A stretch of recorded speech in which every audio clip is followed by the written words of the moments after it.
Isaoran'ilay no ny nanomezany antsika andro vaovao indray amin'ity alakamisy 9 Jolay 2024 manaraka ny miara-manonja MBS Radio Mada ianao amin'izao fotoana izao iaraka eto tsika mandritra ny ora roa mahery ihany ary ao anatin'izay no iresahana ny fiainan'ny malagasy ny fiainan'ny pirenena anterina aloha ny arabo vampirarintso ho antsika mianakavy mialoha ny zavadrehetra na ianao eto an-toerana na ianao any ivelany dia ananterana an'izay araba izay araba zay midika ho fifamatorana eo amin'ny fandarana sy ianao zay manaraka amin'ny alalan'ny onjapeo eo ny Radio Mada eo ny MBS Radio eo ny fahitalavitra MBS ary eo ihany koa ny YouTube sy ny Facebook raha ny fandehanan'ny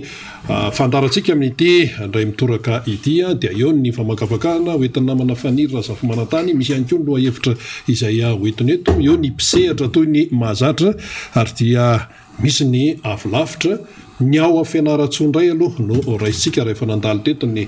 tany Atoliara efa nandalo teto ny tany amin'ny faritry Menabe ny Belsur-Tsirbiny iny fa nandalo teto ny tany Manjakandrina atao anatin'ny faritany Antananarivo zany fa maromaro no nandalo teto afa dia fianaratsondray no raisitsika amin'ny alalan'ny Rado Patrick izay tanora tiako Madagasikara ao fianaratsoa ao izy ary tena mafana fotoko amin'izany hoe fandraisana andraikitra sy adidy izany ma jeune dimanche fa eo koa ma olo-pirenena azy faly miaraba ny Rado Patrick avy hatrany ny fandarana miara-manonja MBS Radio Mada raha ny fantatra moa zany dia voatonga mihitsy izy amin'izao fotoana izao zany hoe nanao lavalina zany raha ny tena marina ny ala tany dia alina dia namakivaky ny alina dia tonga eto Antananarivo ary raha vao tonga izy dia namonjy ny aty Nospatrana aty amin'ny MBS izany tsy mbola hoe nandeha taiza fa avy hatrany dia aty amin'ny MBS satria tsy misy miandryandry mihitsy amin'izao fotoana izao zay raha-pirenena zay satria izay fahoriana izay dia mila vahaolana zay no tadiavin'ny vahoaka amin'izao fotoana izao vahaolana inona ny vahaolana ahoana ny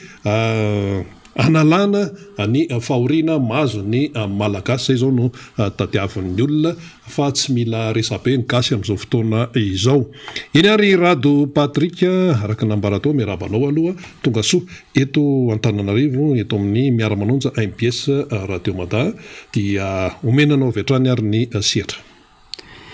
faly miarabanao namanarina dia faly miaraba ihany koa ny vahoaka malagasy tsy vaky volo izay manaraka ny fandarana miara-manonja MBS Radio aiza na aiza misy azy dia na eto an-tanàna na ny any ampetan-dranomasina dia faly miaraba manokana ny vahoaka ny fianaratsoa izay manatrika sy miaino ny fandarana miara-manonja tsy hay ihany koa ny araba rina ny atoko tiako Madagasikara rehetra izay nahatratra ny 20 taona zay vonosokafatsika tamin'ny asabotsy teo zay natao tena mikanja finoana magroa dia kopakopa tanana no atolotra ho an'ny tiako Madagasikara rehetrarehetra ary indrindraindrindra miarahaba ny filoha mpanorona izany antoko tiako Madagasikara izany eny ary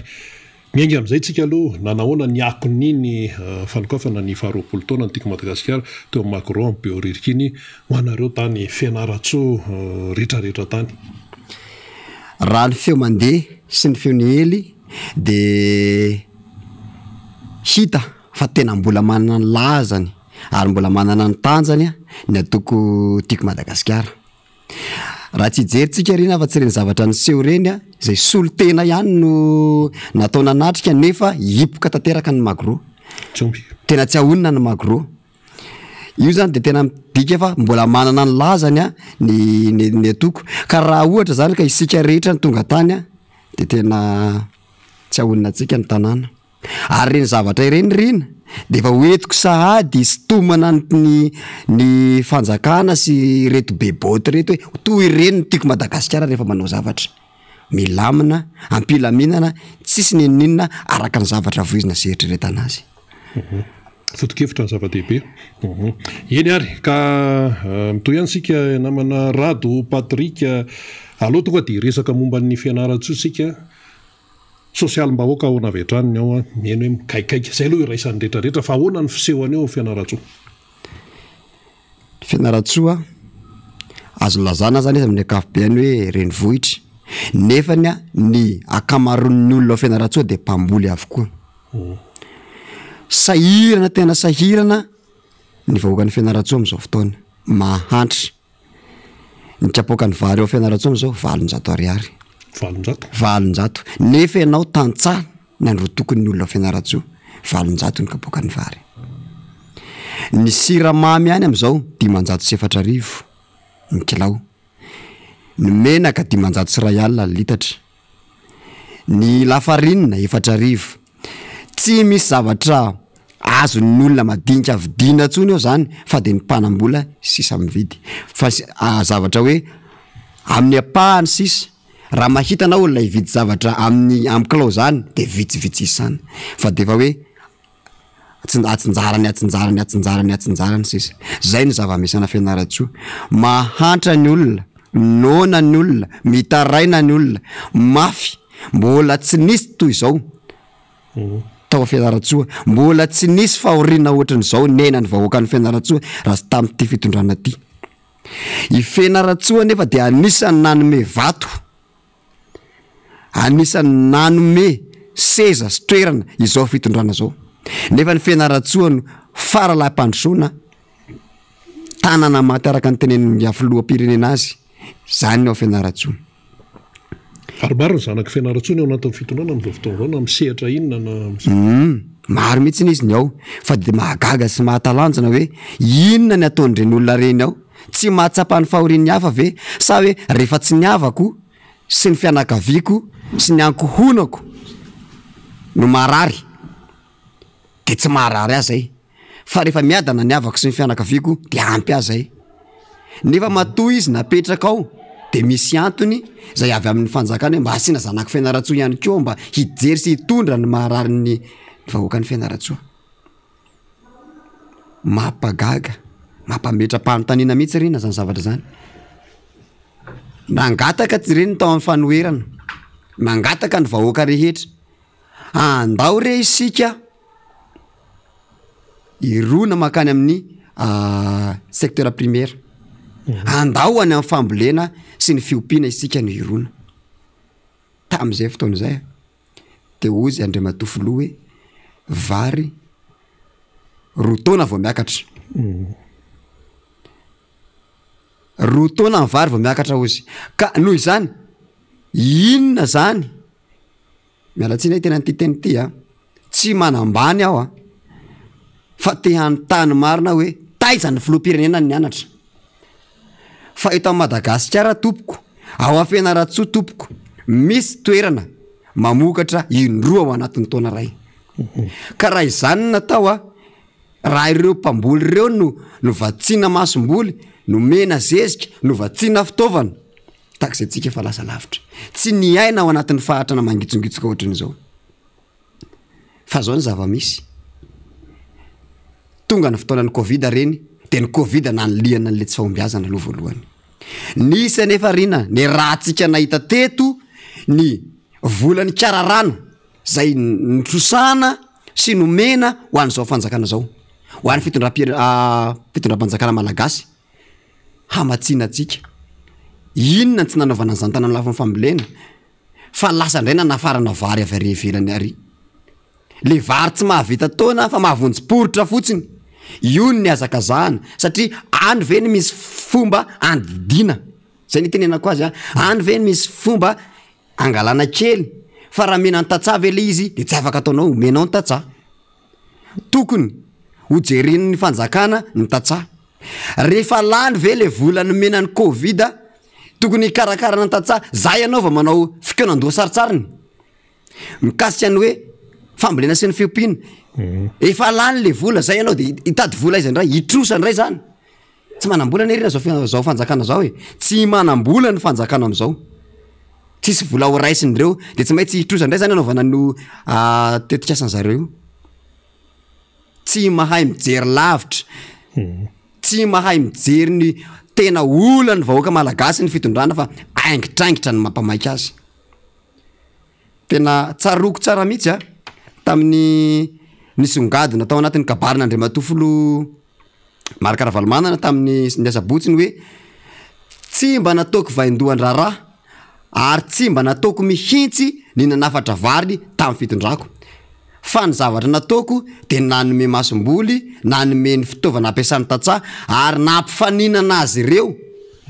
nataoko ny faninana izy ireo ka namokatra vary amataontaony isaka ny hektara natratra 12 tonnes ny ray hektara tamin'ny fanana de raha fety zany ny eto amin'ny andro zao fitondrana zao inona tsy andraisana lesona am'zany ary inona tsy angala efa sopapa omena zao fitondrana zao zany drina efa sopapa omena azy inona tsy andraisana lesopapa fa hoe rehefa tenin'ny mpanohatra de 0 fa ny ihany na zay ity fitondrana tsy mahay mandray feedback zay ty fitondrana ty tsy mahay mandray tenin'ny mpanohatra fa rehefa mpanohatra de ratsy foana tsy manana an'le capacité d'écoute tsy manana capacité d'écoute zay mihitsy atraiza ny niveau intellectuel atraiza ny niveau d'écoute ny ty fitondrana ty iza ny mpanolontsaina n'Andriamatofolo ao ka sao de diso fahavalo anao Andriamatofolo fa tsy ny ty masina RMDM ny fahavalonao fa mety ao andapa ao ihany ny fahavalonao matoa tsy manoro anao lalana marina sy ny lalana tena izy zay ngambany amin'iny namanarina mazava tsara zay zany ny feo avy any Fianaratsoa fa Maria kely le teny teo miresaka Fianaratsoa ihany tsika misy faritra tabataba zay tsy mba manan'olona ao fitondrana mihitsy fa na misy ara de raisy roa fotsiny fa zao de mapiakapeo zany Fianaratsoa manana araka ny tenena teo manana zanaky Fianaratsoa zany tsy hoe Fianaratsoa tapitana ihany tena tenenina fa Fianaratsoa sy ny rehetrarehetra manodidina ny Fianaratsoa manana olona maro eo anivon'ny tia régime ty raha mitoa teny régime de eo ny fahefanam-panatanteraka any amin'ny fahefanam-panaolalana sy ny androm-panjakana rehetrarehetra any manana olona be dia be Fianaratsoa fa maninona no zany zavatra amseho ka zay le teneniko anao teo ny mpitondra ao Fianaratsoa ane ka mifanipaka toy ny valalakarony zay mantsy ny tiako atongavana satria enonay le izy mifanipaka toy ny valalakarona ny fitondra ny mpitondra ao ka inona moa namanarina inona ny zavatra hilamina ao anatin'ny zavatra tsy misy filaminana tsy zavatra tsy lamina mihitsy ao mba miosatina ny kely hoe am'zany satria zay mantsy metraika am'le fiainamao koatran'le aty atapony zany de le fahefana any amin'ny fotony ihany ko tsy milamina ny any raha ny siosiony resaka mandeha zany de misy olana mihitsy eo amin'ny gouvernoura izay tsy araky ny lalam-panorenana fa de napetrapetraka ny filotany fotsy moa izy ty ary mbola tsy haiko inona ny filazany azy ty sa inona sa vonjimaika fotsiny ihany reto gouvernoura reto nefa heritaona sisa de ho tapitra ny mandaha misy olana amin'ny ben'ny tanàna misy olana amin'ny député raha ny sisio miresaka mandeha ozy izy de zay ny zava-misy ao an-tanàna ao hatrany fokotany no misy menimenina daholo ary ny zavatra tena mahagaga de zao tonga tany mihitsy reto filohan'ny ny antenimieram-pirenena izy zay miaraka amin'ny premier ministre tonga nandamina ny resaka ny fiainan'ny TGV tao an-tanàna enao filohan'androm-panjakana miditra amin'ny firaran'ny TGV de gaga fa any TGV ve ianareo sa any malagasy rehetra ny zavatra ataony zareo ao zany de tsy misy zavatra ninona handeha ao rehefa tsy misy ny firaisan-kina ohatra fotsy zao tamin'ny 26 namanarina ny teny zao ny taty amin'ny présidence afo manga mandritry ny 30 minitra ny any amin'ny faritra tsy anisan'izay tao nidoboka indimy mpito ngamba de vita tapitra aizany sisa tsy mba nisy hoe afo manga mba hoe iny fa mba tsara le tena maneo zavatra tsara fa de ohatrany kiananina fotsiny de malahelo vahoaka Fianaratsoa hoe fa maninona de tena lasa miaratsy ohatr'izao ny fiainanay ary ny mpandraharaha rehetrarehetra ao Fianaratsoa de kivy mihitsy am'izao fotoana zao hoe ohatra misehatra nina fandrarana ohatra foana mba hampazavany olona am'sehatra ny varotra ohatra ny mpivarotra zao a raha ohatra izy zany taloha maka entana indray ao anatin'ny herinandro za hoe izy efa intelo maka entana zany hoe vola eo ampelantanana zany de efa manomboka tsy ampy vola eo ampelantanana de zay eo ampelantanana kely aloha akana de andray verina mandafo de zay lafo indray akana satria miakatra be ny gon'ny siramamy ohatra fotsy zay teneniko zay miakatra be amin'ny anina bidon de ireo rehetrarehetra reo zany raha reo mpitondra vatananareo no mirahina sy miray saina hoe andaotsika hiara iady voaka amin'ny baolina fa inona mitehaka fotsiny zao mitehaka foana ny mpitondra na de efa 13 plus 6 égale 18 aza de mitehaka ihany fa tsy misy manoro hoe tsy mety anie zany zavatra zany tokony tsy ho zany anie ny zavatra zao fa zao anie le izy fa mitehaka ny valiny mazava iny resaka lalana kely a satria io zany no atao hoe lalan-drano ny firenena ny président Marc Ravalomanana navita lalana tena hatrany amin'ny 1 kilomètre hatrany a nandritra ny fotoana zay teo amin'ny fitondrana azy ny am'izao fotoana zao a menimenina ny tsy menimenina ny ero ianao zao nanao lavalina ianao avy any Fianarantsoa tany nakaty tonga ianao de eto amin'ny MBS mba resao kely hoe momba lalana ny Fianarantsoa any hoe manahoana tsara le izy satria alao matsinareo avy any mihitsy no miteny tena ataoko hoe mampiteny mona ny lalana mampiteny mona ny lalana tena ratsy ny lalana misy lalana kely vita zay eo ajakakina tsara saotra ty ngamana izy iny raha tsy diso namboariny gouverneuran'ny faritra Amorony Mania eo amin'ny 2 kilomètre eo ngamba vita aloha izy tena vita ary vita tsara amin'ny fijery manara-penitra amin'ny fijery fa tsy hainy kalitao na anakory na anakory eo ihany no azontsako hoe lalana vita tany akory nefa no oeraoera tao anatin'izay lalana kely vita zay isika raha navita 9200 kilomètre tara io tamin'ny fotoanany président tsy nisy oeraoera ohatry zany raha gnatya fa lalana kely io natao tany oeraoera ngambany ny fanamboarana ny lalana kely no volalany anaovana oeraoera ny ndreto fitondrana reto fa akoatrin'izay de tena mampiteny moana ho any ara-tsy ny lalana any ratsy ny lalana tena ratsy tsy mba misy hoe iny fa de tena aoarodana fa de tipitopy misy netsy vita netsy trobaka andray netsy vita netsy trobaka andray tena teneniko anao rina tobile anakiroa ny coopérative ny rahako roa zany tsy afaka nandeha ntsony fa tsy maintsy nanao transportement androany tamin'ny lalan'iny nisy transportement zany nisy transportement androany satria tsy afaka nitondra ntsony reo simba daholo ny pneu any zareo misy ny janty tena mivelatra zany zavatra zany de mariky ny faharatsy ny lalana avokoa ary ny tena zavatra mampalahelo de hoe noho io faratsy ny lalana io ve ny mahatonga andreto coopérative mampiakatra frais zany nakary ny tapaka no frais ianao tsy nanapo za tena tsy nanapo mihitsy tokony eo fandanako zany eo amin'ny 5,4 alina eo nampiakariny zala 3 alina ny frais teo anao voataitra teo a voataitra fa ahoana ty 3 alina frais fa tsy misy tomobile mandeha mihitsy fa ohatra zao tena moamonjy fotoana de tsy maintsy nandeha satria zay koa le slogan antsika am'izao hoe minoa de saia mijoroa saia mijoroa mino zay le izy fa na inona faratsy ny lalana zany de tsy natao sakana zay fa de ozy aho hoe raha mbola misy re tompoko mpitondra ao amin'ny faritany Fianaratsoa ao mba hatao vaindohan-draharaha ny lalana fa ny lalana no tena lalan-drano fampandrosoana eo amin'ny faritra anankiray tena ratsy ny lalana any tena ka manoloana an'izay le vahoaka lay ponina na ny tatsaha io a na ny antanàn-dehibe ny akamaroa moa zany ny atantsaha manahoana ny atao hoe fandraisan'ny vahoaka zany a ny olo-pirenena ny Fianaratsoa any a ny fitenenana hoentin'ny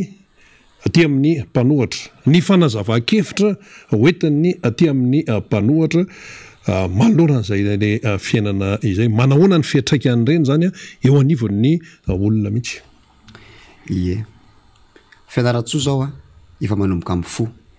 zay zany tena azoko itenena anazy pirofony zany a reny tanora noentina nakatra taty Antananarivo tamin'ny 20e anniversaire reny efa manomboka taitra ny na ny tanora efa manomboka mahatsapa fa mila fandraisana andraikitra avy amin'ny tanora ny raharam-pirenena fa tsy natao ho an'ny olona lehibe ihany. Inona ny pirofa hoe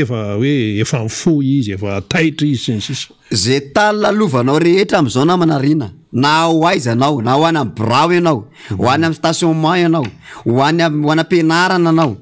de tsy misy tsy mikoaikoaiky amin'ity fitondran'nym-panjakana ty daholo tsy misy zay tsy mahafantatra fitondrana tsy manara-dalàna fitondrana manao ampimamba ny arem-pirenena fitondrana gabraraka zany misy eto amin'ty firenentsika ty fitondrana manao raha matahora ka raha anam-pianarana no miteny hoe tena tsy izy tsony a andao atsika rakizy mba hiaraka hifidy daholo andao atsika rakizy mba hiaraka hiditra membre daholo anatin'ity andresy an'izao zavatra zao fa zavatra tsisy dikany olana tsisy dikany tokony vahanao anatin'iny semaine ny olana CSS firy volana ny ankizy tsy mianatra taiza nisan'izany teto amin'ty firenentsika ty reny mbola tsy nisan'izany raha sy tamin'ny fitondran'ny Andriamatoa Andry Rajoelina zay no nisan'izany teto amin'ny firenena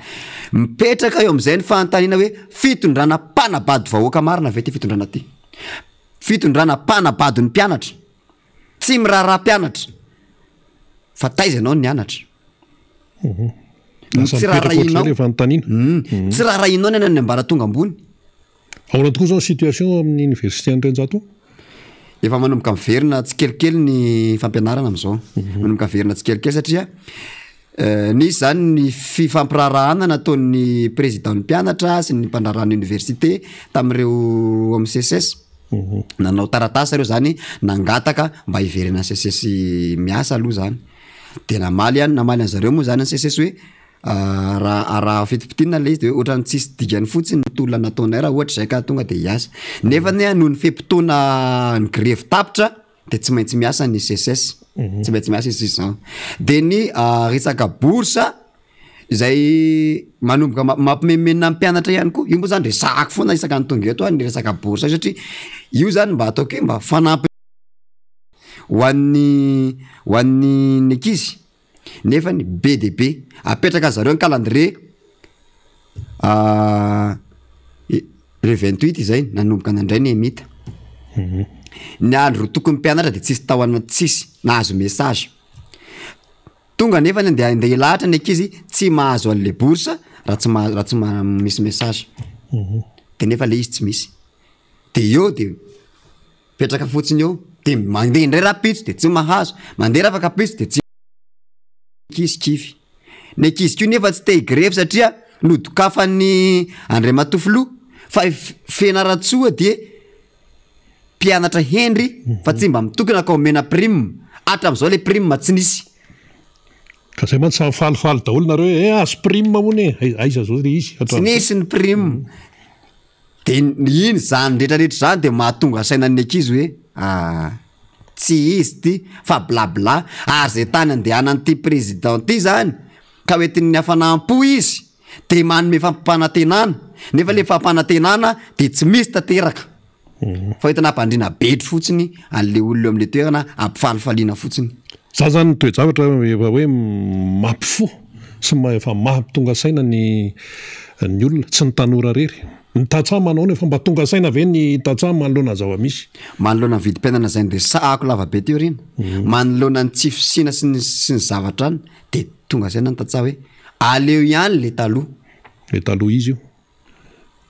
le olona nitsinjon'ny vahoaka malagasy sy nitsinjon'ny vahoaka madinika zay efa tena fantatrao angamba zany fa aloha mafisika ihany hoe Andriamatoa Ravalo Mananamarika hafa ihany le taloha zany hoe raha misy zany ny tatsaha am'izao mampita izy hoe ity teto manko izy efa takona le tao an'le lesoko tao anatin'ny tetezamita efa takona iny sanisan'ny rajonary mampianina hery tao taniranyelany tato de adimidiminy olona am'izay le zavatra nisy tao de midokadokafa sy nyroboroboany am'izay tamin'ny propagandy niaraka tamin'ny zavatra be sy ny sisa sy sy mivola zarazarana maimaimpana sy ny tiserta sy ny kasikety sy ny lambahoany de roboka am'izay ny olona soa am'izay le izy fa nipotra le izy am'izao mipotra le tena toetra sy le tena faiza mitantana sy ny faiza mitarika an'le olona hoe ay tena tsy izy mihitsy ty de napita am'izay ny olona mahita am'izay hoe ato le Andravalomanana ato le Andrajoelina de hoe tsy izy tsony le raika laty fa aleo miverina amin'ny olona lehibe matotra ihany toy zay neritreretana hoe tanora hitondra firenena kay moa tena mbola tanora saina loatra ya fa efa nasinao resaka kely tao ihany hoe tsy fanajana lalàna misy endrika maromaro any amin'ity resaka hoe tsy fanajana lalàna ty iny zany fanitsakitsana lalam-panorenana iny efa hita iny fa ao aminareo fianaratsoa inona ny endrika isehony io de hoe tsy fanajana lalàna amin'ny akapobeany mihitsy amin'ny akapobeany moa zany le tantaraiky tao de fa tsy fanajana lalàna hoe aiza ny atete manoloana izany fampiakarana fre io apotomoto zany tsy mahafantatra akory le olona de ampiakarana fre rehefa voalohany fisarandalako izy ianao namanarina de nahita tomobile anankiray zany tonga de lasa teny eo hoe andao fa hoentinay ianao fa ay namana ihany zany de hiakatra nalaina am'izay le fre nasiany soratra ambadika am'be hoe rapporté zavatra ohatra zany de efa anisany tsy fanajan-dalàna anankiray aiza ny atete manoloana an'izany zavatra zany eo ihany koa izay mbola siosio mandeha ary efa mivoaka aminay anao manjery ao an-tanàna anankiray misy olona mamoaka azy ao fa manomboka ny fangalana tany ao amin'ny fianaratsoa ao efa misy tany commune zany mipetrapetraka zay tsy anina reny de efa alainy zalahy de soratany zalahy amin'ny anarany efa misy an'izany hono ao ataoko hoe hono aloha satria mbola tsy manana profeta-pelatana anao fa ny radio anankiray zay de efa tena mamoaka an'io isan'andro ary voiziny de voiziny mihitsy ao kasika an'izany de ahoana ozy ny olona manoloana an'izany hoe inona zany de ahoana ny taitra de taitra ihany fa ny tsy taitra de mipetraka izay foana moa zany tsika malagasy hoe zay mitabataba ihany eto no mitabataba fa zay mangina eto de mangina ary tsika koa nge napahatra any zay ny antony ampahatra antsika mba tsy afahantsika mitrotra sy mivoatra raha tsy napahatra any atsika de afaka nanao grefy sy ny tokony fefa napahatra any sika de aleo vahoaka mitady zay ho arapakany to zay izy no nde tokony ery nefa tsy hanakanina hoaniny izy anatrano de mangina ny olona manoloana zany tsy fanarahan-dalana sy ny sisa zany fa le fiainana tsy maintsy atrehana ny fotoana tsy maintsy miroso de zay indrindra mantsy zao no tena hoe zava-dehibe ao anatin'ny fiainantsika am'izao fotoana zao hoe tsy maintsy miroso isika dia mipotra am'izay ny fanomezana vahaolana na mihaino ny sasany moa na tsy mihaino ny olona tia tanindrazana tsy maintsy manolotra vahaolana hoe zao ny voana am'ity satria manataranaka isika mianakavy concertation tsy azo hidivirana io hoy ny maro na mafisany président Marc Ravalomanana atao amin'ny Macro Beoririka ahoana ny fandraisany ao fianaratsoa an'izay hoe concertation izay lalana tsy maintsy ale zany amana ny olana fa tsy afaka tazanina am'izao fotsiny le firenena ia zay le izy concertation tena ilana national io ny concertation national tompoko de tena ilany firenena anankiray indrindra fa ny firenena sahirana ohatrantsika zao tsika ne manana lalàna reny mamaritra n'io zavatra io fa tsy hoe tsika ny te ilavaniny ka te hoe hangataka n'io zavatra io ary ny tsy maintsy resahany zanaky fianaratsoa zany ny antony de zao Madagasikara iombonana ty ka tsy maintsy miteny zanaky fianaratsoa aleo zay ikombonao amin'ny fitondrana ao zanaky fianaratsoa mipikambana ao amin'ny fitondrana lava izy ikombona fa aleo anay teny satria ilaina zany concertation nationale zany ny zavatra mahagaga ary mampametra-panontaniana de ity ny fieverany reto eo amin'ny fitondranay reto ny atao hoe concertation ve dia resaka liste électorale ihany resaka fifidianana ihany zay ihany ve no atao anatin'ny concertation nationale fa raha ny fiheverako azy sy ny fahafantarako azy de tsy zay ihany ny tokony horesahana ao anatin'izany concertation nationale zany fa ny zavatra rehetra amin'ny firenena de tokony horesahanao ary tadiavana vahaolana hoe ahoana ty zavatra ty ary inona ny marimaritra iraisana inona ny tokony hitondrana an'ity mba ho aty amin'ny tsara kokoa mba tsy hiverenan'ny olona mba tsy hiverimberenan'ny olana intsony de tsika manjoatra ny cyclique lety ny ao tsy vita de miverina miditra atsika amin'ny resaka hoe confrontation mila manao confrontation tsika nanao confrontation reny tamin'ny élection tamin'ny 2018 azo resina fa tsy mitombina daholo ny zavatra tao fomba ahoana rena no aneketsika ny zavatra ohatr' zany de io zavatra io zany hoe andao re hidinika atsika mikasika nyty resaka fifidianana ity mba hananatsika fitondrana maro toerana rehefa tonga ny fotoana mbola hiady ane izy ane hiady ary sika koa hiady mety ho izy ny eo ary mety ho sika ny eo zalo sira fa tsika ny eo de tokony zany hoe miaraka mitady vahaolana tsy adala akory reto mpanao politika rehetrarehetra reto hoe andao hiaraka fa zala eo amin'ny fitondrana tsy manaiky ale izy tsy haiko hoe inona ny atony tsy anakeny tsy adala ny vondrona européanna miteny hoe midira anareo mirosoa aminareo amin'ny concertation nationale andefa iraka manokana teto izy andefa iraka manokana teto mihitsy izy mikasika an'izany fa inona ny natao zala nanao ane zala fa leko saritsary ny tariny nataony aleanazy ihany nataony aiza mivondrona rehetrarehetra ary ny zavatra anankiray mampametra-panontany tsy mampametra-panontany ana fa aiaiko sahady efa manana aiay zany hoe ahoana zala reto satria ny FFKM tsy maintsy izy anatin'ny karakaran'io resaka concertation nationale io raha nanasa ny FFKM le tamin'ny ana iny tava tsisy le iatriana 26 iny de tsy tonga zareo anakary Mahamasina fa ale zareo ndray nanao fety hafa tany Mahamasina misy dikany ve zany ny FFKM sa tsy misy dikany amin'ny zala reto manao tsinitsinina ny FFKM zany nefa reo natao hoe olona ambony olona toteny eto amin'ny firenena zany FFKM zany tsy azo idivirana ozy ny resaka concertation nationale satria ny fiainan'ny firenena ray manontolo no hodiny ianao ary ahitsiko tsara hoe tsy fanonganam-panjakana araka ny eritreretinareo ny atao hoe concertation nationale tsy isy olona hanonga-panjakana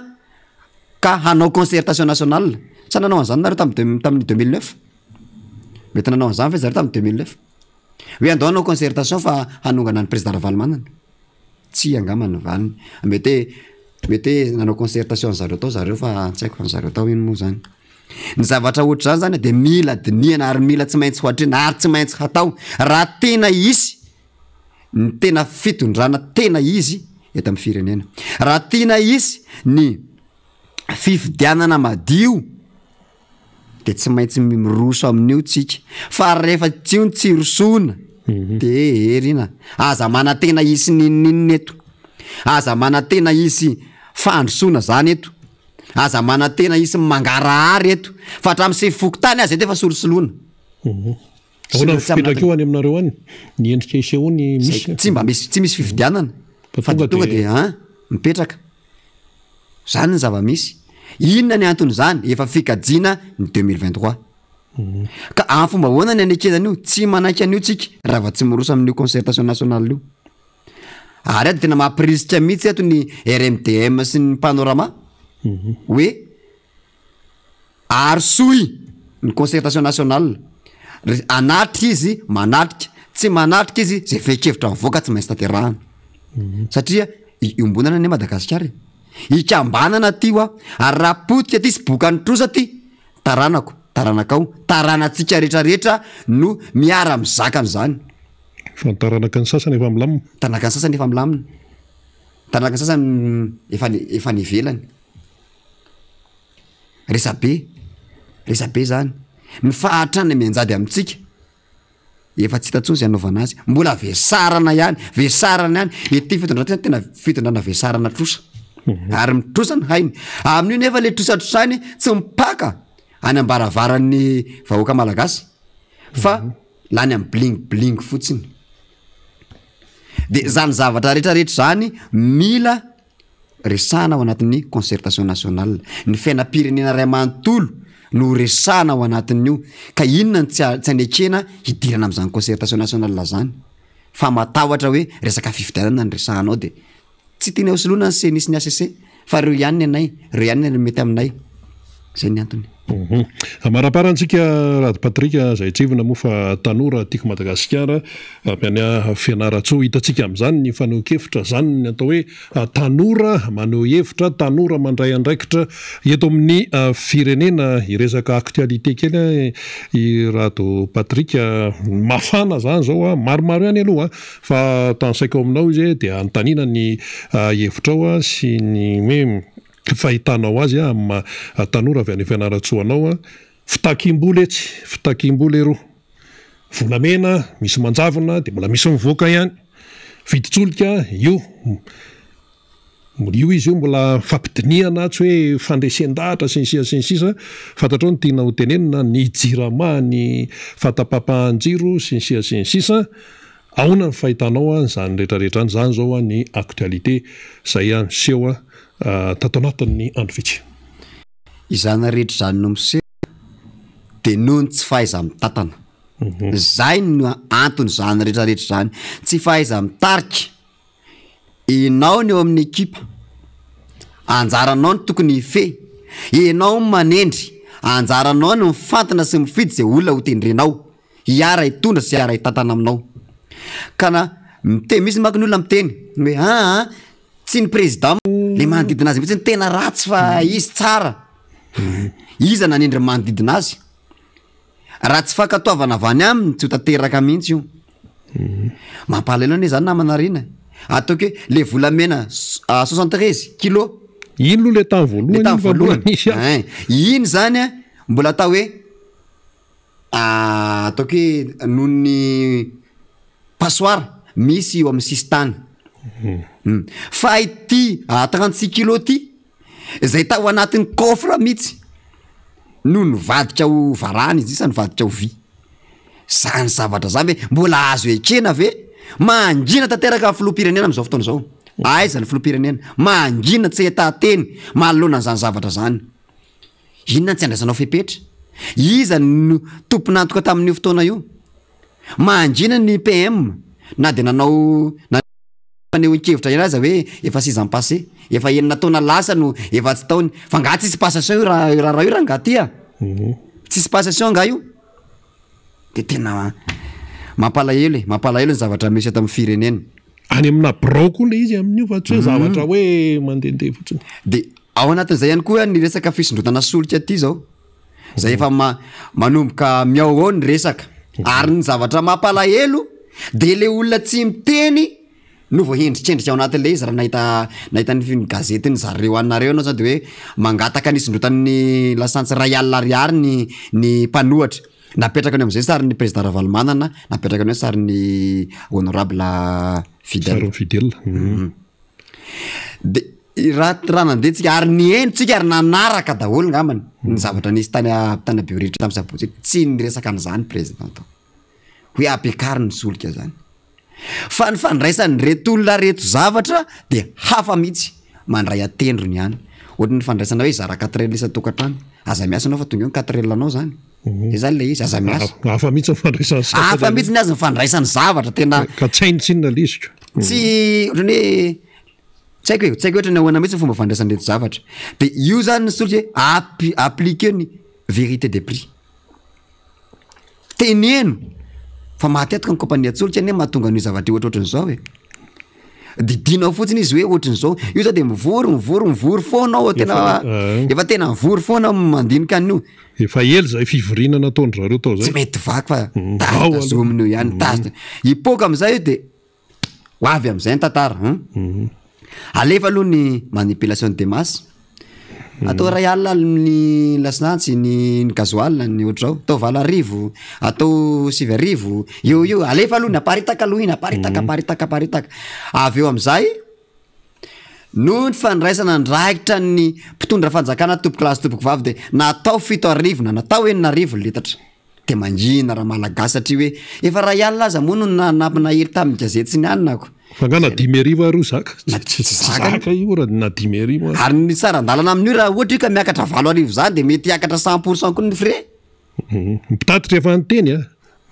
efa nyteny raha nyteto Antananarivo aloha ny any aminareo ary zany efa nakariny efa nakariny zalatsy lena ny frais anay tany ka io zany teneniko hoe ho tantara ny ety ho tantara ty zareo fa tsy ho vitanareo rery manarina Madagasikara ao tsy ho vitanareo rery io am situation am'izao inona tsy anaovana le concertation nationale aza matahotra manao concertation nationale zany fa tena ilahtsika io ary raha tsy vitanareo io mametra felana tsotra be zany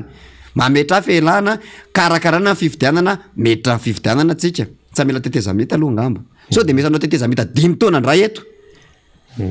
tsy mila an'izay tsika fa atao zany izy mametra anareo felana misy olona vonina ny ary nanome toky fa vitaka ao anatin'ny fotoana fohy ny manarina ny Madagasikara ala hoetiny ny baolina rehefa tsy zakanareo ny baolina me hoetiny resaka jirama ahoana ny any Fianarantsoa any jirama Fianarantsoa misy fotoana ihany izy nandefa circulaire zany ndefa filazana fa mety misy fatapahana kely ny jiro no ny fitsitsina ny solika tao fa taty arina moa zany izy de fa hoe nandeha any izy fatapahany kely isaka ny quartier de mifandimidimy teo fa efa miverina amin'ny akapobeany aloha zany ny jirama am'izao fotoana zao tsy de tena hoe misy fatapahana loatra na de eo ihany aza ny fatapahana tsy kelikely ena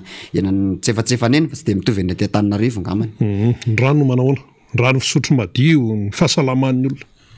ny rano efa raha mahita ino hoe ny ranon'ny Pharaon ny sotroan'ny Fianarantsoa zay indrindra mantsy ahoana fipetraka io ranon'ny Pharaon ino zany ny sotroana ino ny dioviny jirama de samy aina amin'izay eo misy fotoana alefa ny robinet mavo be ny rano mivoaka tao mavo be mihitsy ny rano mivoaka fa de fa hoe izay aloha ny zava-misy de fa atrehana miatrika tsika na de te hitabataba sy te hitrotra aza de tsy maintsy miandry ampitoniana ary manantena haka fahefana ampitoniana zany hoe amin'ny alalan'ny fifidianana netrentsika ny angalana fahefana fa ninareo matsy le hoe ny zalahy matsy le hoe haka fahefana de ataony zalahy ohatrany nanao le nataony tamin'ny 2009 ihany zay haka fahefana zay hoe de manao fifidianana de mandresy fifidianana de mahazo fahefana ara-dalàna ao anatin'ny lalao madio miainga any amin'ny lisy mpifidianana sy ny rehetrarehetra zay le maka fahefana amintsika zay tsy arakaraka ny zalahy marana azy ary sika inona ny tiany Rato Patrick zay tsy iviray fa tanora tiako Madagasikara va ny Fianarantsoa hamafisina raha misy ahatra tianao tenenina ihany koa nefa tsy mbola voateny tao anatin'izay mahakasika ny raharaham-pirenentsika de fotoanan'izao ndawary ataoko ingamba zay tsisy madilana ho tatenina amiko fa ampieno mety hoe misy ny tsy voalaza sy ny tsy voateny na de nezaka ihany azy hitondra ny etaetany vahoakan'ny Fianarantsoa ny tena de betsaka ihany ny tsy voateny ialana tsiny zay anao kokoa kely arina mety afamaranana anao kokoa kely ny pikatroka atiako Madagasikara rehetra ao Fianarantsoa manao kokoa kely ihany koa ho an'ny jeune team Fianarantsoa voalohany zay anisany hoe mitarika ao anatin'izany moa zany ny tena mitarika vonjimaika ihany de ataoko kokoa zany ry Lydia ry Tina ry Ranto ry Augustin sy ny namany de kokoa anareo manafatra ihany koa hoe tohizo ny ezaka fa mahafinaritra be ary hitany ny olona rehetra ny ezaka zay nataontsika ny satroka betsileo taty Antananarivo de fa mahavelom-panantenana zany fa mandroso ny jeune tiako Madagasikara ao Fianarantsoa de manafatra ihany koa ho an'izay te hiditra mpikambana misokatra ny fandraisana mpikambana ao amin'izany tokotiako Madagasikara zany ao anatin'izany jeune tiako Madagasikara zany moa zany satria na amin'ny jeune ny tena no misehatra de hoetiko any amin'ny jeune foana zany ny zavatra fa na ny ray aman-dreny ary afaka manatevin-daharana ny aminay rehefa ohatra ka ano mety aminao sy mety amin'ny sainao afahantsika mandresy amin'ny 2023 ny taniko ihany koa ny tanora rehetra ozy hoe mila mahatsapa-tena mila mandray andraikitra mila mahafantatra ny tena toedra raha marina eto amin'ny firenena isika tanora fa isika tanora no avin'ny firenena isika tanora no hitondra indray ny firenena atsoatsy koa dia entanina isika hanatevin-daharana izany jeune tiako Madagasikara ao amin'ny fianaratsoa zany mba ho tonga marobe isika manentana ihany tsady aho satria ho avy ny fiteteza-paritry ny faharoapolo taona zay ho atao any amin'ny faritanin'ny fianaratsoa de manentana sady ny tsika tanora vonina hiatrika an'izay fankalazana ny faharoapolo taona zay ary ny tena zava-dehibe de ny fahavononantsika ihany koa hiatrika ny fifidianana amin'ny 2023 zay hitondrantsika fandresena ary tsy amelantsika io fa vitatsika io eny ary mazava be zay izorantsika i Rady Patrika tanora tiako Madagasikara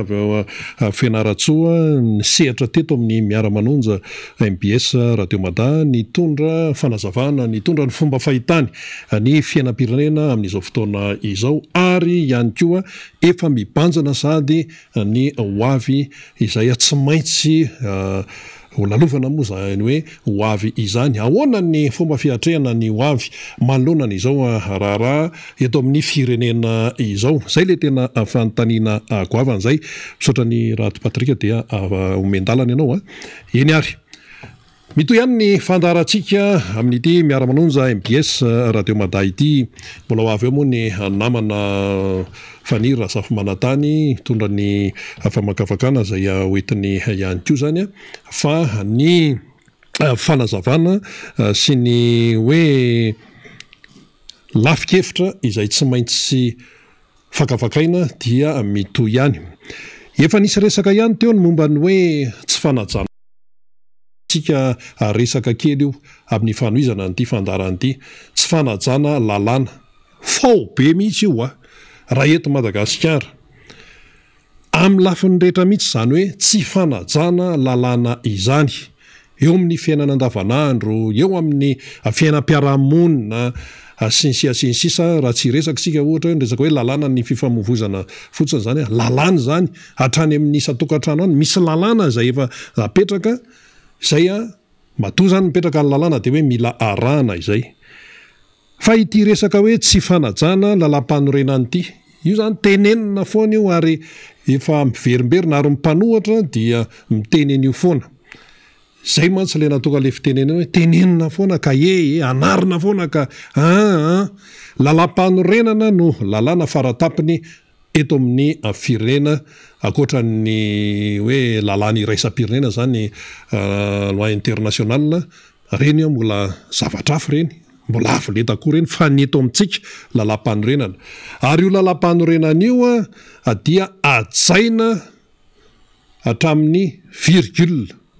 hoy ny président Marc Ravalomanana zay mahalalam-panorenana lalam-panorenana zay tsy azo vany io raha tsy amina référendum na ohatran'izany voalaza ny lalàna daholo zany fa tsy hoe ny ampanodinana de hoe ndeha ho atao an'izao ndeha ho atao an'izao ndeha ho atao an'izao ajainy io isaky ny fehezan-teny fa tsy azo hoe ohatrany tsy metimety amiko ty de ndeha hokitiako ataoko an'izao zay no antsoina hoe lalam-panorenana ary misy ny antsoina hoe fitsarana avo momba ny lalam-panorenana zay manara-maso mampanaja an'izany hoe lalam-panorenana zany na ny constitution ny eto amintsika tsy izay no fipetra raha ny aminy izao fotoana zao anefa tamin'ny fotoana tany aloha tsy maintsy resahana zany afahantsika mandrefy ny zava-misy tsika mantsy hoe zao ny iainantsika de ohatrany hoe varimbarintsika fatandremy tsara ane fa resaka milazaina fa hoe tsy fanajana lalam-panorenana na tonga ny président professeur Zafy Albert empêché so de tsy taditsika ary indrindra itsika tanora am'izao fotoana zao mety tsy de mahatadidy an'izay fa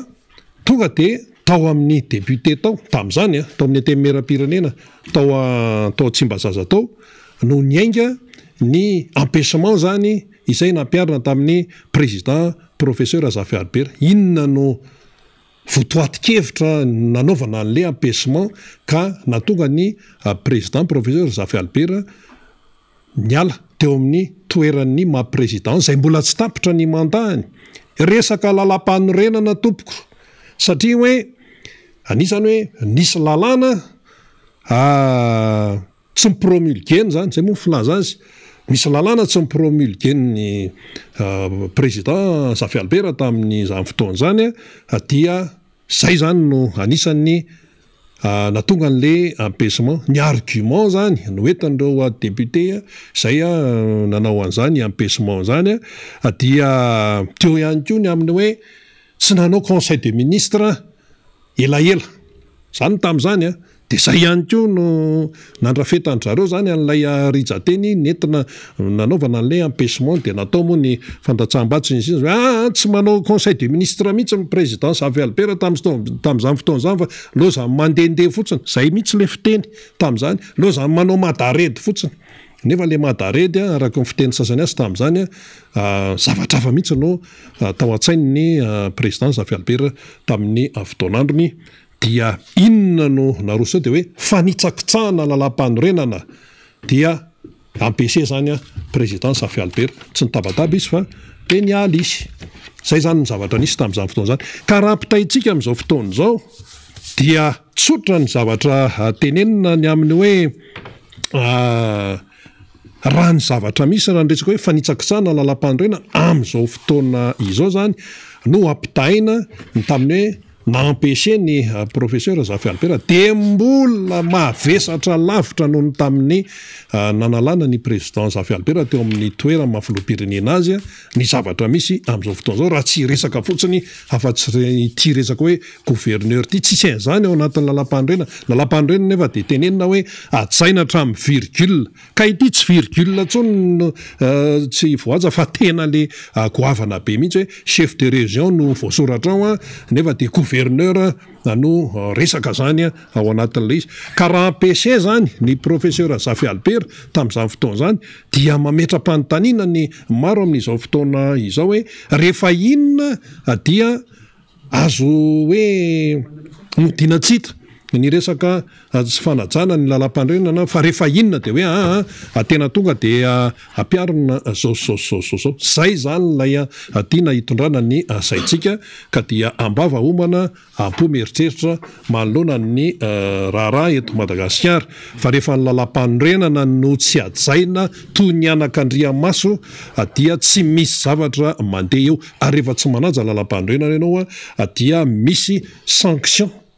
zay ny izy misy sanction misy sa zany de raha hoe ny filoam-pirenena zany tsy manaja an'io de empêché ohatrany tamin'ny napiarina tamin'ny professeur Zafy Albert satria lazaina hoe tsy mipromulgueny ny lalàna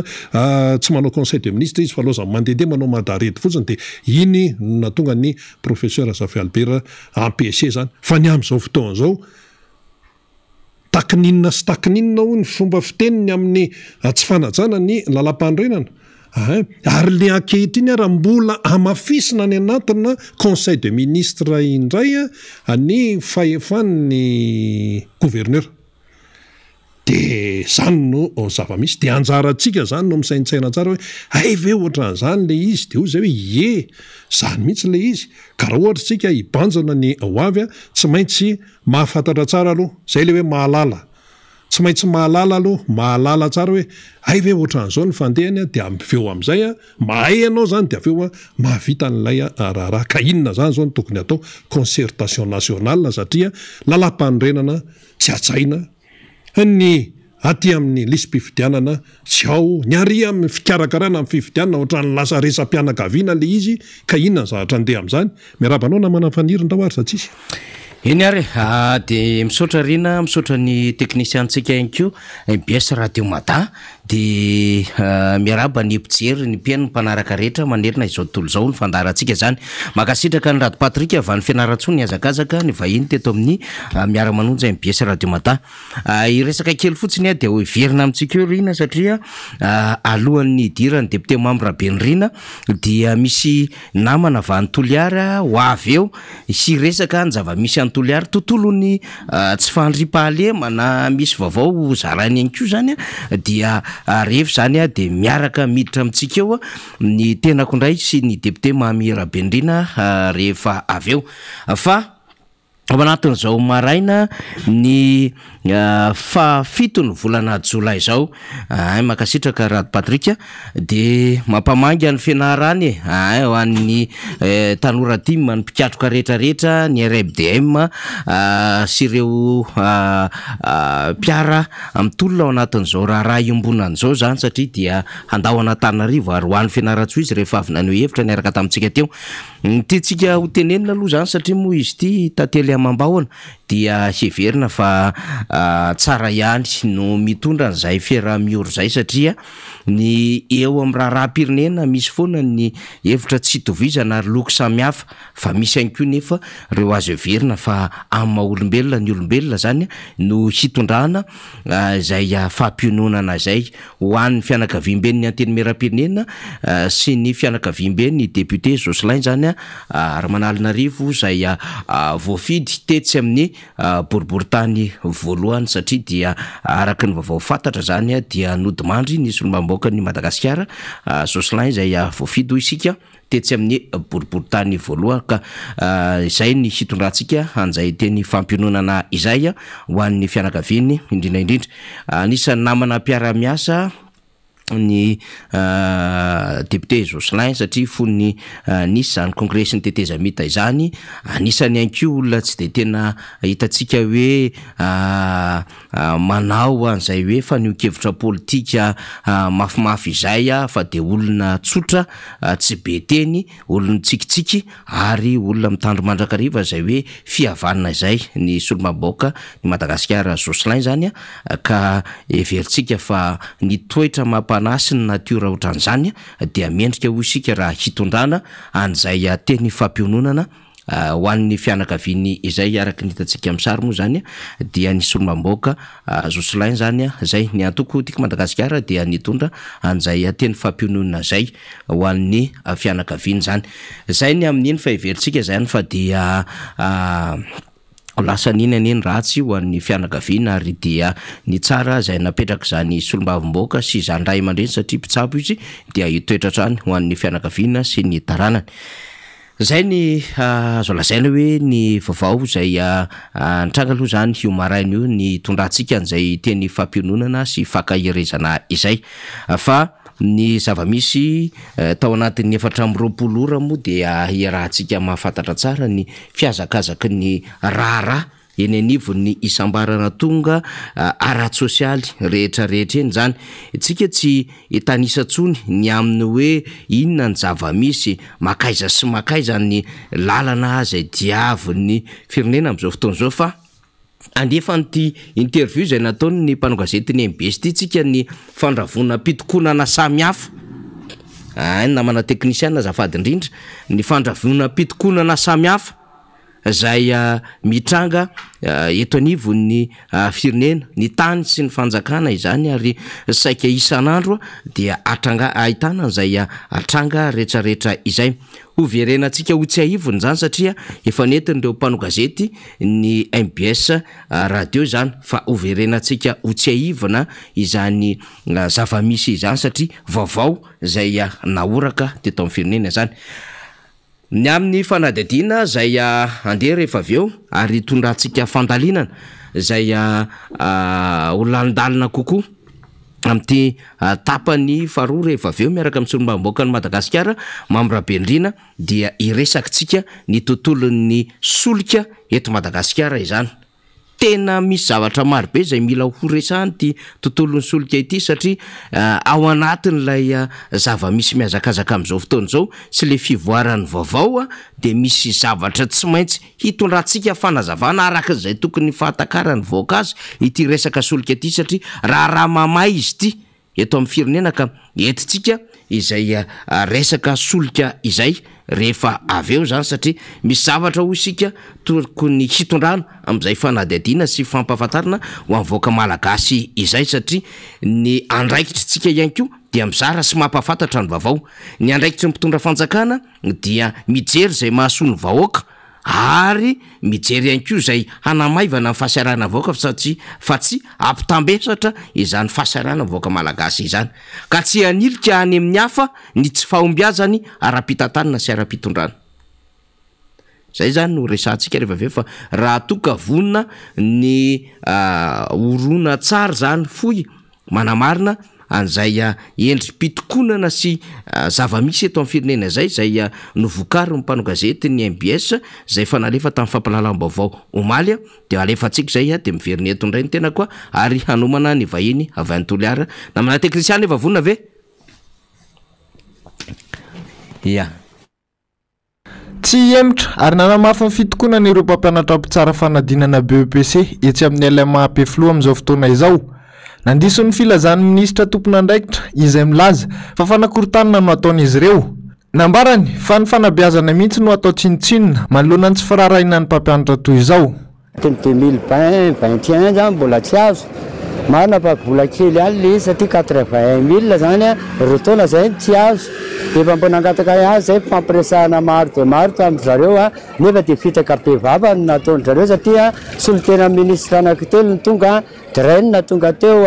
ny siskotana bilina tonga teo daholo zareo dia efa bito le bola izy efa breo le bola nefa nindray no napaka kelikely neriva nindray dia miteny indray zareo reto indray taratasy oscillationy nefa ankoatran'izay zany no koa ny fandrahonana zany eo le hoe ny mareo fantatray daholo ny mareo tsy lavitra koa ny intérieur atao kaikyato zany hoe ao zany ny fampitahorana zany apetraka an'reto mpampianatra reto zay mana be andreo ankizy ireo marina fa mety sera Madagasikara zay no mijoro ohatr'izao fa zay kosa toko dia mijoro zay satria tsy ho lasa olombalona amin'ny firenena raha ohatra ka tsy mijoro ny mpampianatra satria zavatra fampanantenana pôkato zany izy dia mifanetsolatra amin'ny toe-tsainy malagasy le zavatra mitranga. Etsakilany tsy mbola nahita-mbaolana ary ao anatin'ny fitokonana mandrakandroany ireo mpiasa eo anivon'ny ministera an-draraham-bahiny. Tsy misy ambadika politika ary tsy manan-kirotana izy ireo ao anatin'izao fitakiana izao. Ny fanaovan'ny fanjakana Bemarenina minitsy mamaly ny fangatahana ny tokony hisitrahany tamin'ny karama no mampiato tanteraka ny asa. Tsy hiverina amin'ny laoniny zany raha tsy mivaly ny fitakiana hoy izy ireo. Tanteraka ny ministera an-draraham-bahiny tsy fanakorontanana tompoko raha mitaky ny zonay zahay. Tsy misy resaka ambadika politika ihany koa. Efa angamba efa nazava hatramin'ny communiqué anankiroa izay ny sisy nataonay fa fampiarana ny lalàna mazava no tediavinay eto ministera an-draraham-bahiny. Ny tiako lesahana amin'izay zavatra efa mivoaka tamin'ny loi de finance initiale 2022 ao ihany koa ny LFR izay tsy nasiam-panitiana mbola ao tsara le izy dia rariny sy hitsiny izahay ato amin'ny MAE raha mitaky ny zonay satria aminay efa azo le zo fa fampiarana azy sisa. Satrinay dia satrinay hiverinay asa tompoko fa taky zay io aloha dia io ny service minimum mapetrakay dia zay aloha tsy miemitra amin'ny fitakiana izahay. Manoloana izany dia naneho ny heviny ireo olom-pirenena mikasika ny fitakiana izay manao toy vakana nandritra ity fitondrana ity. Ireo amin'ny fitondrana fohy be mihitsy no mila mitady vahaolana matotra ahafahana miala amin'ny fitakiana toy izao. Hatreto anefa dia tsy mbola hita taratra izany fandraisana andraikitra izany. Tokony samy andray ny andraiky ny tandrify azy ny ministera tsirairay dia fahitako azy mety hatrany amin'ny fanjakana fohy be mihitsy mety manana problème amin'ny resaka arabola. Vahaolana zany tokony ametraka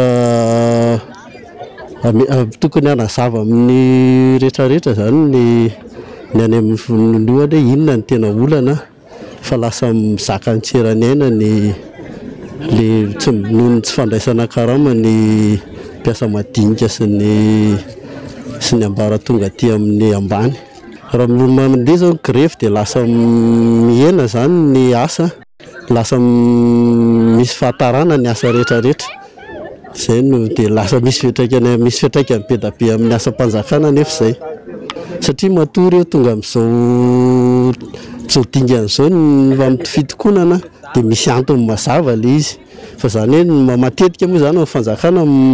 tsy manaiky ny fahadisoana sy tsy manaiky ny hoe misy zavatra tsy mety eo. Fa rehefa misy ny rehefa misy ny ohatr' zao de na mandeha ny fanambatambazana arabola sy ny anina ho an'ny filohan'ny syndicat vienkeno zay na mandeha konkoa ny lacrymogène sy faneriterena samy hafa. Misy fiatraikany aloha rehefa fitokonana ny misy fiatraikany foana aiza moa tsisy fiatraikany fa surtout rapport taclé indrindrandrindra tena maankina amin'ny fiainam-bahoaka tsy maintsy misy fiatraikany ka zay ministera voakasika zay ministra voakasika na ny tompona andraikitra ambony voakasika amin'le ministera zany de fa tompona andraikitra amin'izay zavatra zay izy hoe inona ny olana inona ny lesoka ny eo koa ny syndicat an'le mpiasa tokony samy zany tamy tompony andraikitra daholo zany hoe inona tsy hoe marimaritra iraisany angambany fa ny tena zavatra tena hoe hevitra iombonana zany amin'ny fitadiavana an'le fahaolana. Tsy voizao na enona fitakiana tahaka izao fa efa matetika mihitsy tato anatin'ity fitondrana ity. Lazaina fa manakirotana ireo mitaky ny zony sy ny tampoka sasarany rehefa maneho ny heviny. Tsy misy fandraisana andraikitra fa mamono afo ny mpitondra ary milaza fa mamaha olana saingy tsy hita izany hatramin'izao.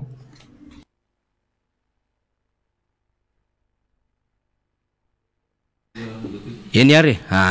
ninitsika nalefa reny famitinana ny zava misy reny zany satria inona moa ny anton'izay de hoe betsaka ny raharaha zany ny entsika amin'ny andavanandrom-piainana de hoe jirama delestazy hiakatra ho no mividy tsolika miakatra mividy mpianana amin'izao fotoana zao tsy tanono fampidirana ny mpianatra satria hiditra ao anatin'ny rentrée scolaire zay 2024 2024 ny eto Madagasikara ka izany fiakarana izany de efa saika hita eny anivon'ireo droit zany ho amin'ny sekolim-panjakana sy ho an'ireo sekoly tsy miankina amin'ny alalany zany rehetrarehetra izany dia mitaitaina atao sobaka kambodirina ny vahoaka malagasy hoe ahoana ary zany aiza no ahita vola droit raha ny velona fa maimaimpony ny anivon'ny primaire amin'ny sekolim-panjakana ary ahoana ny anivon'ny CGE sy ny lycée zany fa ny fiakarandreo kojakoja ilaina amin'ny fampianarana ihany koa dia manabe ny any rehetra eo anatrehan'izany rehetrarehetra izany ambonin'izay dia hiakatra ihany koa ny saram-pitaterana Antananarivo renivohitra ary ny suburbaine ihany koa ny UCTS dia efa nanambara fa anaraka an'izay fiakarana vidy solika izay na ohatrinona fiakaran'io vidy solika io dia anaraka an'izay izy ireo tsy ny andry an'izay moa zany ny zone nationale sy ny régionale fa efa ny sokomiadana araka ny nambara ny Clovis avy any Toliara Omaly de hoe 10,000 senal ny frais makany Toliara ankehitriny tsy fantatra aloha fa mbola ho avy eo namana avy any Toliara Ferdinand Maharanty iresaka ny zava-misy de mety hanamafy izy na mety hanamarina ihany koa zay vaovao zay ndresahantsika izany mbola sombony zany fa tsy maintsy hitondrantsika lafim-panazavana rehetra satria ho an'ireo zay manandraraha amin'ny fanjakana zany na fournisseur na orinasa zay miandraikitra amina marché public na entrepreneur zany sy ny sisa dia misy vola be nono tsy hitanono mitovana ananan'izy ireo amin'ny fanjakana akoatrany hoe indemnité samihafa sy ireo droit tokony aloha amin'ny fanjakana amin'ny vondrom-pikambanana amin'ireo asa samihafa zay miodina etsero zany hoe reo asa mbahoaka samihafa zany na ny vacation sy ny sisa dia reny rehetrarehetra ireny dia mbola miandro ny fanjakana ka naveritsika ino vaovao iny mba ho tsapany rehetra mba ho fantatry ny rehetra zany fa tena atenda ny zava-misy eto Madagasikara amin'izao fotoana zao ary raha ohatra izy ka raisina de hoe efa miantso vonjeo fa mirehitra ny témoin rouge zany na menamena satria tena efa tokony hijanona le fiarakodia sady tsy ampisolika no simba ny motera no efa tsy miodana iantsony ny fiarako ny kodiarana zany tsy mandeha ny demarera na ho atao contre-attaque ary maty ny bateria rehetrarehetra zany zay le loza mahazo an'le Madagasikara amin'izao fotoana zao raha hoaritsika amin'ny fiarakodia ity zava-misy any Toliara ty ihany koa araka ny fivahinianan'ny vahintsika eto dia mbola hanamafy ny hoe tsy milamina ny tany renarabe mananjara marina tokoa zany tsy milamina mirongatra indray ny vaky fasana fa ina ihany ty vaky fasana tsisy farany any Toliara ty Ferdinand Maharanty sosanao namana rena zay misy mako ny akarana ty mba hanaitsa fahinjoana amin'ny fitondrana fanjakana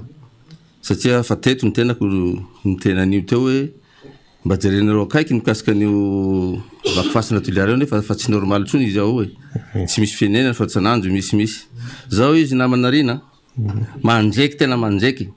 izy hoe tenen'ny président Marc Ravalomanana hoe loza tena loza le vakifasana toliara ary mampalahelo sananjo zao injona andevy natao tena fasany akaikiny tena fa akaikiny razanay misy lasanjala de eo anjefanjefany eo tena lasany tena natao hoe ny adina Poquelin tena zala ngamba mana fotoana sa tsy haiko fa tena tena adina Poquelin mihitsy amin'ny 5 mètres manambany any mahazo ny zala de zay nahatonga anay hoe miakatra aty zahay mba hanaitra an'izay fa injoany moa ve tany ty ve tany tsisy fanjakana fa mampilaza zay de mbo tsy misy taitra am'izao io nefa resaka razana zany fasana ane de razany ao ny razantsika naholo atsika milevinao de zay ro vazibazina ve atao zao de fa mampatsiahy zahay mbola tsy misy décision raisiny fitondram-panjakana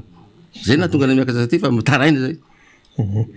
tonga teto anao tamin'iny de fa niteny momba an'io araka nambarinao teo de hoe niteny tamin'ny fitondram-panjakana de vao mainka mirongatra indray fa hoana marina ny tena afera any aminareo anga tsy misy solo tena mpanjakana tompona andraikitra sinzisa mahatonga anareo zany tonga de hiakatra ty andrenivohitra ty mihitsy ka izy moa zavatsy raha hainy zareo ary hainy zareo fa misy vakifasana sanansanandro ao fa tsy haiko na hoe tsy raharainy zareo raha tsy haiko na inona tsy haiko na hoe tsy mahakasika an'zareo de tsy rahonino ka aleo andesinay fobe ty mba ho avy am'izay faratapony raha zao ary fa tsy ho tantinay mihitsy koa laha zao ro tena fandehany zavatsy ao tsy ho tantinay zay razanay zany ro vazimbazina zany ka tsy hoe zahay ro hoe tsy mampananandrozy fa fananao fanambarana mikasika an'io zahay fa tsy raharaindrozo inony zay tena mariny de tsy maintsy miakatra aty zay tenan'io atreto aloha raha ny fahitanareo azy any zany any antoerana ny asa hoe ahoana olona faizany manao an'io de atao inona le razana sisisa mbola tsy henikeninareo hoe manahoana ny mba hoe manodidina an'io raha io no mampirongatra azy io ka le mampirongatra azy moa misy dikananiko anao alandrozy reo satria anao misy any atilareo maro e olona tsy anasa reny hitanao mahavita Tranovato mahavita vidy tomobily tampotampoka eo dikan'izay mety reny angamba le ratsy fa reny mihitsy tokony jerena akaiky par fokotany hoe maninona ty moa olona ty tsy miasa ty fa mahavita Tranovato mahavoavidy tomobily tampotampoka eo mahavity moto ka io indrindra le tsy fandraisany tompona anjaikitra eo tsy hoe fa hita misy vakifasany nefa tsy mba misy koa le fanaraha maso an'le ponina eo an-tanàna toerana par fokotany ka eto zay de fa tsy haiko hoe modindrozy tena tsisy ninina hoe tsisy valera mihitsy angamba izy io zay le zavatra magaga anay fa tena tsy mampatory anay alina atoandro mikasika an'io sady malahelo no fo no tena ny razanay zany tena hoe tsy ampisisy hasina zany tena zavatsy farany tsy tantinay izy moa eo Toliara zany sa manodidina Toliara ao zany maromaro lolo ao e de presque lolo reo aby sy mivaky aby hita sary misy sary netiko namanarina basta mba afaka alefan'ny teknisany ao le sary zany fa zay tsy miteniteny zavatsy fahatany fa misy sary teo netiko tsy fina sary teo fa mbo jeresika angamba raha bakeo fa sary zay tsy haiko fa zay zavatra misy ao tena fa tsy tantinay ary fa manay fasa tsy hainay zay fiafaran'zao fa hotezitra zahay hoe la mo zao ro fandehany ao tsy hisy razanay hotezitra zahay hotezitra amin'ny fitondrany ao ngamba tsy ho tanty zareo raha zay tezitra ka zany resaka fasana sy razana zany zava-dehibe tokoa zany kanefa dia tsisy fandraisana andraikitra aloha zany raha zava-misy atreto any Toliara momba n'ity vaky fasana tsisy faran'ity ny teny moa i Ferdinand Maharanty teo hoe misy sary eo mba hitantsika azy manao na namana teknisiana efa vonona ve le sary sa ahoana ny fipetrany eo raha ohatra ya ho alefeo zany afaka minitra vitsy fa momba ny izay le hoe vaky fasana izay ihany manahoana ny atao hoe fandraisana ndraiky ny olom-pirenena mihitsy aloha satria zao mantsy le olom-pirenena zany eo atoerana izy tsy vitany hoe tena tsy vitan'ny olona ve zany tena hoe mandray andraikitra amin'izy rehefa tsy handray andraikitra izay tompona andraikitra any antoerana eo amin'le hoe firaisan-kina ny tiana ho tenenina amin'izay efa misy any hoe organisation interne fa misy any zany le fikambanana le razany fa nivory mikasika anio fa le tena le comble be aminy zany namanarina ireo olona reo manday mitondra raha zany fiadina zany ka matahotra koa reo tofirina fa vao manatona de fa mitifitsy zalafa efa misy mitifitsy reo le mpamaky fasana efa maky fasana manana fiadina ay mpamaky fasana mitondra fiadina mitondra fanadina manana fiadina zareo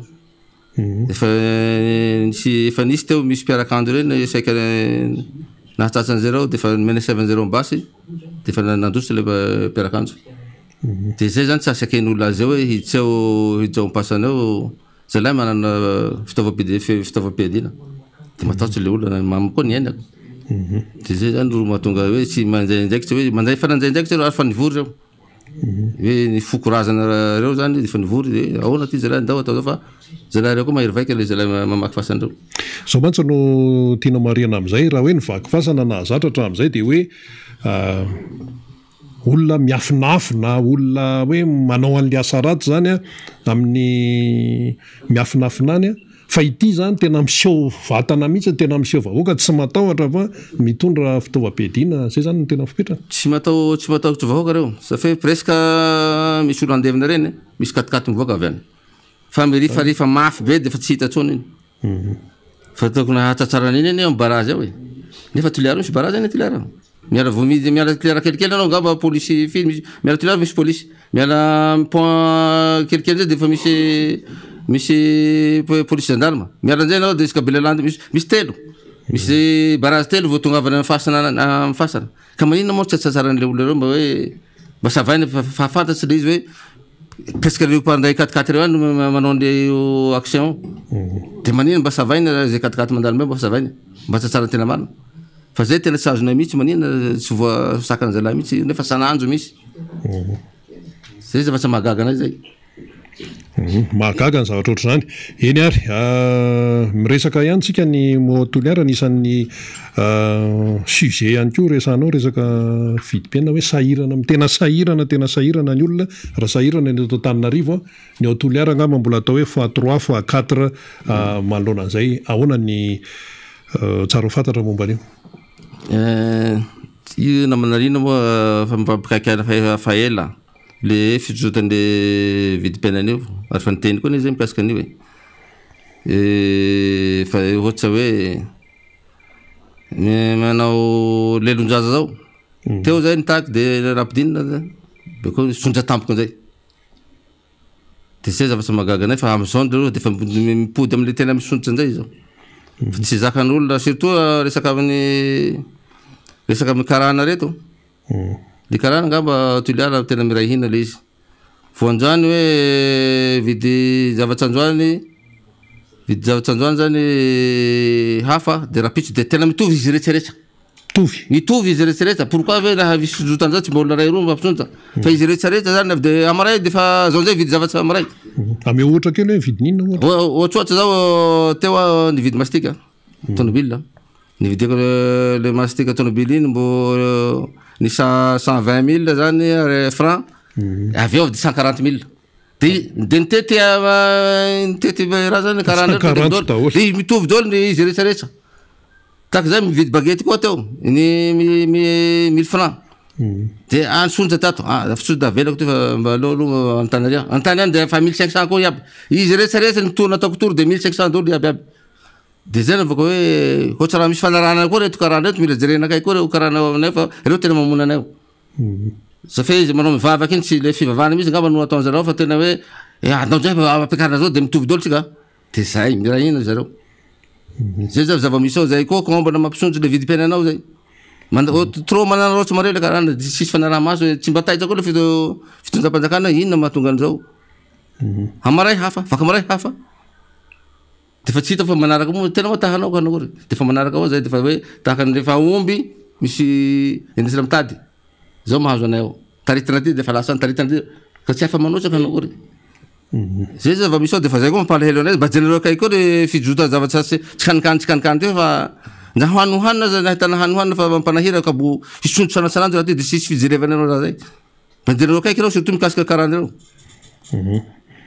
de solika koa zoatsy efa zao zao nisoloka koa sondrotsy ao de ay avao iena amy vahoaka amizao aia tena de fa tsy hitany de fa fandeha ty namanariny fa fa tsy hita ty farany ty fa raha vao mitsotra ao zay de fa tsy ho tanjaky zay raha vao hisy tsotra zay de fa manambaranareo de fa tsy ho tanjakinareo zay ary zahay noana zao tsy hataotsy basy nareo zay noana zao tsy hataotsy zay grenade na lacrymogène zao fa lafa noana zahay tsy maintsy mahasa ka mba janareo akaiky de mbola tsy misy raha zay fa tsy zaka atsony zao fa tsy zaka misondrotsy ndraiky hanao ino amizay le vahoaka bakeo ho zaka bahoaka ve zany ka voateny vahoaka manao tsy fanaony de mandeha vo maiky mihitatsy amizay le fanjam-pahalemana fa mosareka ka zay de fa mampanambaranareo zay fa jenareo akaiky io sondrota zavatsy zany de fa ilanareo solution malakilaky io mba tsy sondrotra be loatra fa nono akibo zany ane tsy fa tsy micontrôle tsony fa very anao le concentration anao amizany tena fa very anao fa zay tena azo atanao de ataonao dolidoly ka tsy ho tanjanareo raha vahoaka maro ro manao zay mazava be zay mahitsy zay tenin'ny Ferdinand maranty zay izy moa zany solo tena avy any Toliara de zany no teneniny any Toliara any eny ary mitinantsika azy ary sady amaraparanantsika azy ihany koa mialohan'ny andraisana namana fanira zafy manantany ny député membre Vendrina zay vao ambadibadika eo inona ny tianao amafisina ary sy ny afatra tianao ambara eto am-pamaranana sy raha hoe raha nisy ahatra mbola tsy voateny de va fotoana an'izao fondao ary mbola tsika moa namana rinona teo zavatsy tsy azo tenenina teo mahakasika ny jiramany zany tiako tenenina le za teo zao nitaky le directeur anjirama hoe isononareo teo le directeur mba fanalany zareo aloha le nitakiko iny nitaky teo nalany de nalany zareo fa zavatsy magaga mbola teo ihany no eo ohatra raha hoe Alexis ihany no izy zay mbola to Alexis ihany ko zafy zany fa mbola tsy mety nzay iny le jirama fa mbola tapatapaky le jiramanay eo e ka ino any dikana nanolonany le teo la vo tapatapahanareo taky eo le jiro mbola mahatsara mijaly any zay Toliara raha fa niova le directeur zao mba ina tena problème ny jirama Toliara mba jenareo akaiky nareo tompona anjaikitra nareo tompona anjaiky faratapony zany na hoe amy ministère any zany mba jerenareo akaiky fa tsy zakanay ty tapatapaky jiro ty ny matériel-nay zao fa miasimba avao mba hoe fa falifaly zay fa niala le directeur teo ratsy iny io koa raiky io koa mbola maly any ny tonga eo mbo tapatapaky ao sanano jiro zao mba entenareo akaiky io ary tena anaovanay antsoavy eo fa za miteny any fa vahoaka raha voatezitra sahiranareo raha vahoaka tezitra ary fa fahoteza vahoaka zao de namanarina ira nama miteny ino moa hoe maraparana zany moa diko teo tena voalohany zany moa le vaky fasany manome solution nareo zany nareo fitondra fanjakana Toliara ny solution io fa nareo tsy mahita solution io vaky fasany io timba raisinareo nanaty manova patrouille nareo andavily ao mba sio kelikely avao zao ekeko asiana le patrouille ville fa akamaroana tavinareo andolo any manova patrouille andolo any nareo de isaky ny déserta safoly le lolo isaky déserta nareo na be de be ao ary tsy miasa sasanareo hitako fa misy fiopiokombena avao reny tsy miasa reny alefa soany anao patrouille andolo any isaky déserta zany de manao patrouille isaky déserta manao patrouille atako ngamba fa tsisy hosahy le jiolahy mpandeha an'izao safe fa surveiller faharoany ty vaolany faharoa asinareo saky ny vavahadiny fasana hiditrany reny asinareo poste de police ao ona tsara isaky fasana zany de asina alohan'ny tsofona de asina poste ao asina trano kely ao de misy olona efatra angamba farafaratiny permanent eo de be ny hôpital filaminana e manino tsy anaovanana zany raha zany no problème ny vahoaka ao ary tsisy tena problème fa tena mahasiravina tena mampalahelo asio ao manamboara trano kely eo de asio ao miditsany ao de ho hitanareo zay katikata mandalo ao asio daholo fa misy fasana efatra angamba ao asinareo ankiriho ao asinareo areho aviry asia Ambomasay na memy koa za ville ao mandolondolova matetiky nareo fa zalahy miasa ny atoandro le mpanao ratsy reo tsy miasa halina fa atoandro tena fiasan'ny zalahy zay zany vaolo mba meko anareo mba hahatapitsy an'ity vaky fasany fa zay fa leo an'io fa marary an'io zay na mamparary anay mamparary foanay no ny razanay alana ny taolany iro na habe anay iro no nahaolona anay le razana fa tsy onzay ro zivazibaninareo ao de zay zany fangatahany aminareo mba tanterahanareo zay manomboka hamarainy nareo de fa anovanareo ny programme manao patrouille any andolo lolo kirairaiky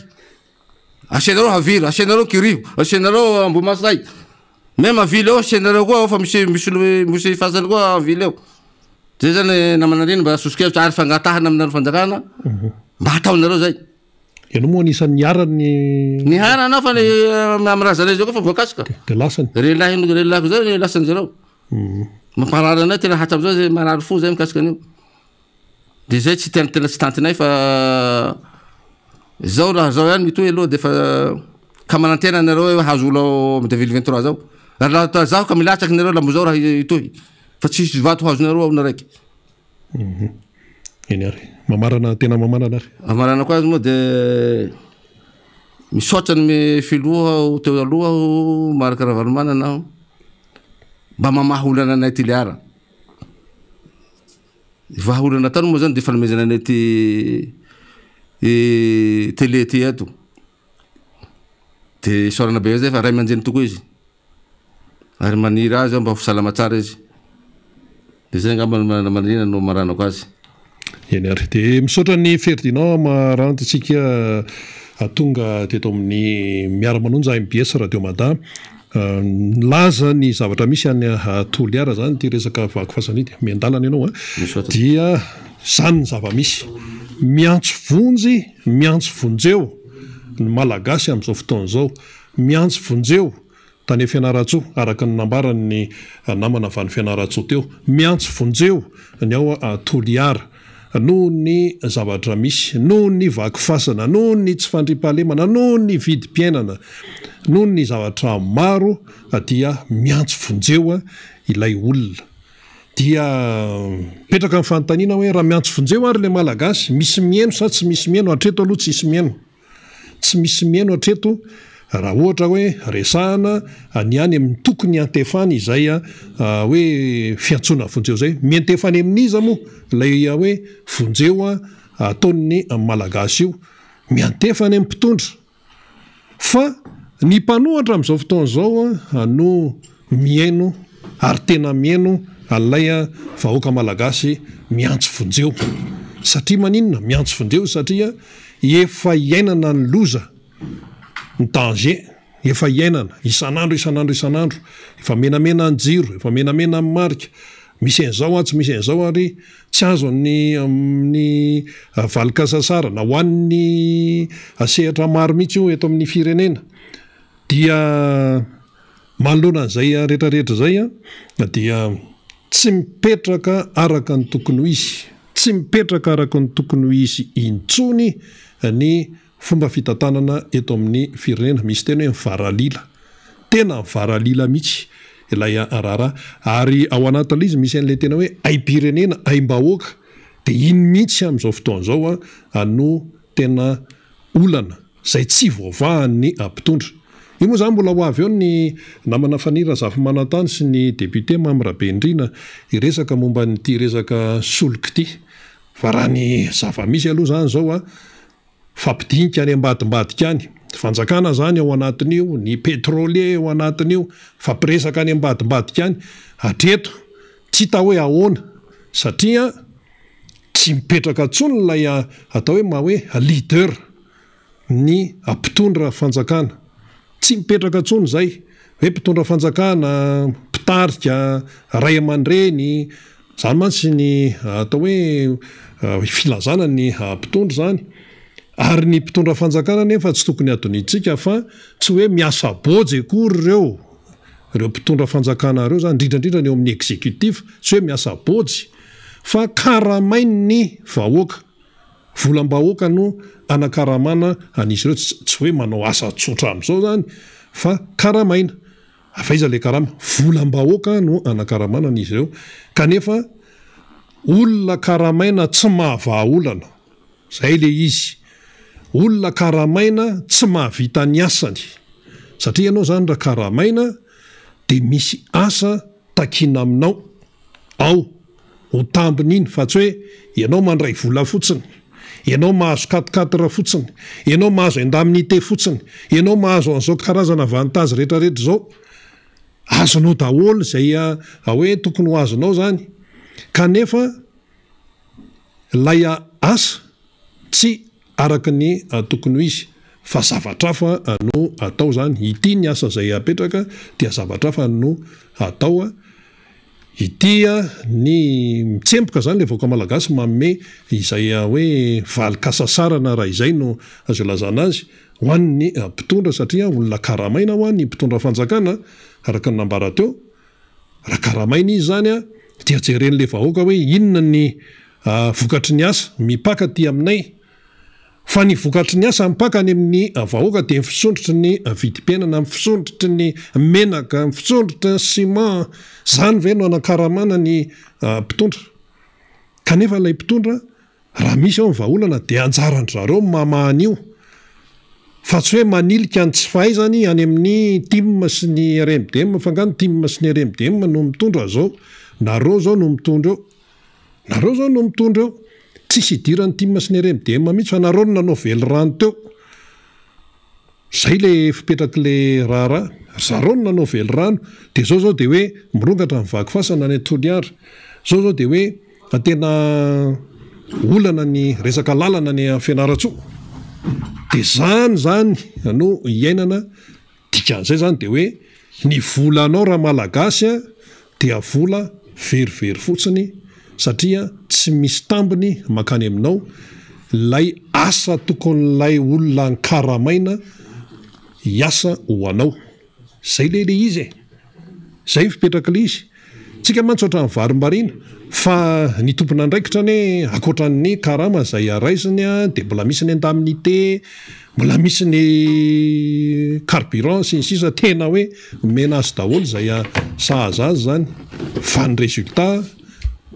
fitakim-bola tsy fitakim-bola roa zay le izy. Ena ary namana fanira zafy manantany efa io ianao tonga dia menanao vetrany ray ny sehatra andao ary. Misaotra ny Maranty Ferdinand tsika avy any Toliara ny resaka ny zava-misy sy ny fomba fijerin'izy ireo ny fiainan'ny firenena amin'ny ankapobeny. Misaotra ihany koa ny Rina tamin'izay fampatsahivana ny zava-misy izay. Etona aloha isika dia iresaka ny makasika ny tontolon'ny solika amin'izay, satria ity raharaha anankiray ity dia tena tonga amin'le teny'le mpanakanto zay raharaha ikambanana mihitsy izy ity, satria tena ny vahoaka amin'ny ankapobeny mihitsy no tena sahirana ao anatin'izao zava-misy zao. Ka rehefa sahirana ny vahoaka zay mahatsiaro mitondra fangiry firiana sy fijaliana mihitsy amin'ity raharaha ty, dia zay no tsy maintsy hijoroantsika zany amin'ny hoe inona ara no tokony atao, satria samy marary amin'izao raharaha izao tsika. Kanefa izany no tsy maintsy hitondrantsika fanazavana hoe tokony asasaina, tokony angiry-firy, tokony hitaraina ve ny vahoaka raha ohatra ka misy mpitondra fanjakana zay napetraka vahoaka hanatanteraka ny asany kanefa tsy mahavita ny asany. Dia isaky misy trangany zavatra miseho dia tsy maintsy manilika andraikitra hatrany any amin'ny vahoaka, na any mpitondra teo aloha, na any amin'ny antoko politika TIM, na any amin'ny mpanohatra ny fitondram-panjakana. Dia zay no tsy maintsy hitondrantsika lafim-panazavana misimisy kokoa mba ahafahany rehetra mahazo ny amin'ny hoe inona marina moa ity raharaha-tsolika ity, mba tsy hinana voamanadino ary mba anana repera mazava tsara mihitsiny ny vahoaka malagasy. Antom-pisiny ny fandaharana zany ary antom-pisina eto ihany koa zay hitondra ny fanazavana zay heverina fa tsara ho fantatry ny rehetra ary hitondra amin'izay mety fandaliana na ara-tsaina hitovizana, zany misy niveau hitovizana zany ny adevitra ho an'ny rehetra manomboka eto amin'ity fanazavana zay hoentin'ity ary hiara-dalana amintsika amin'izany. Rehefa avy eo ny député Mambrabendrina zay voafidy tetsy amin'ny distrika Nambodratrimo fantatsika raha teo fa manana andraikitra lehibe eo anivon'ny anteny meram-pirenena satria kestora fahatelo izy ary eo anivon'ny antokotsika Madagasikara dia sekretera jeneraly Andriamatoa Mambrabendrina hitondra an'izay fanazavana zay rehefa avy eo, satria betsaka no adevitra mandeha ary ny resaka tontolon'ny solika ohatran'izao mila fiomanana.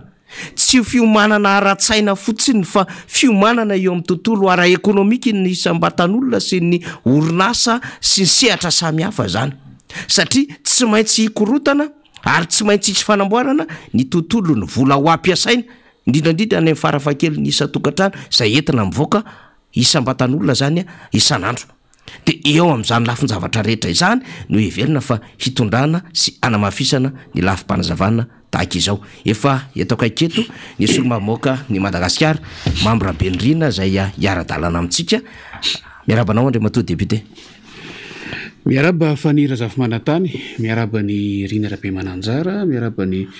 mpiara-miasa rehetra amin'ny lafiny teknika ato amin'ny MBS Radio Mada miaraba tsika rehetra manaraka ny fandarana miara-manonja amin'ity alaka misy maraina ity nanatsidika tamin'ny azo lazaina hoe savaranona antondresaka teo député Mambrabendrina ny amina hoe ndao resahany ty tontolon'ny solika ity satria dia saika efa mifantoka any amin'izao fotoana izao ny sainy rehetra ny amina hoe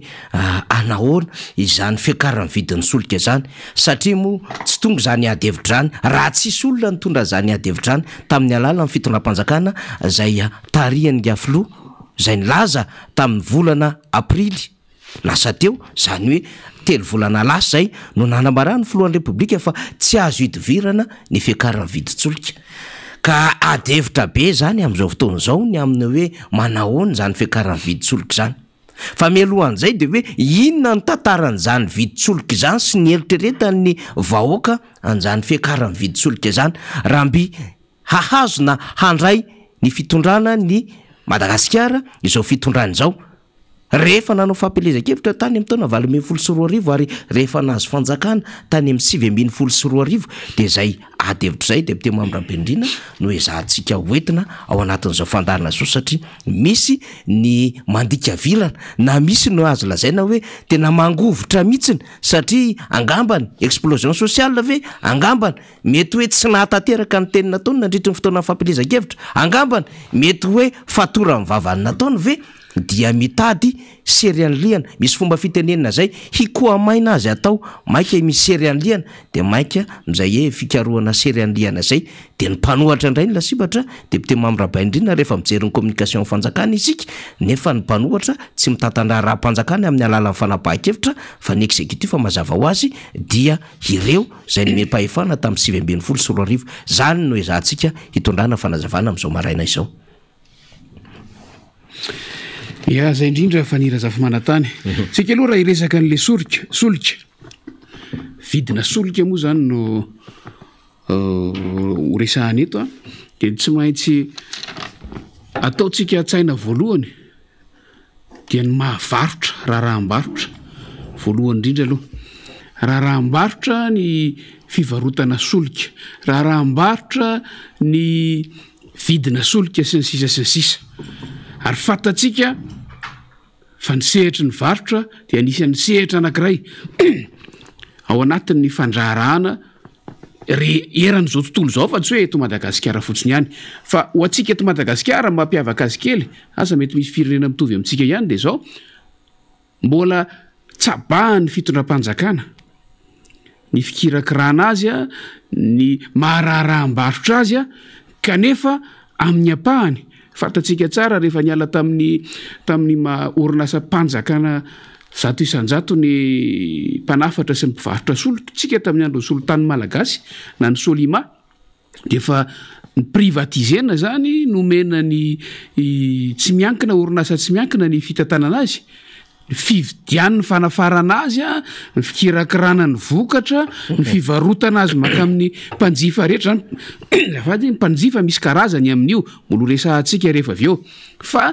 ny tiako resahana hoe rehefa nomena ny mpandraharaha tsy miankina ny fikirakirana an'izy io de tsy tena nomena azy tanteraka 100 fa misy diantanany fitondram-panjakana foana ihany ao indrindra ny eo amin'ny famerana ny vidiny ny eo amin'ny fikarakarana ny fampidirana sy ny sisa eo aloha zany de toetra anankiray mampiavaka ny ity raha-rahambarotra anankiray ity eto Madagasikara satria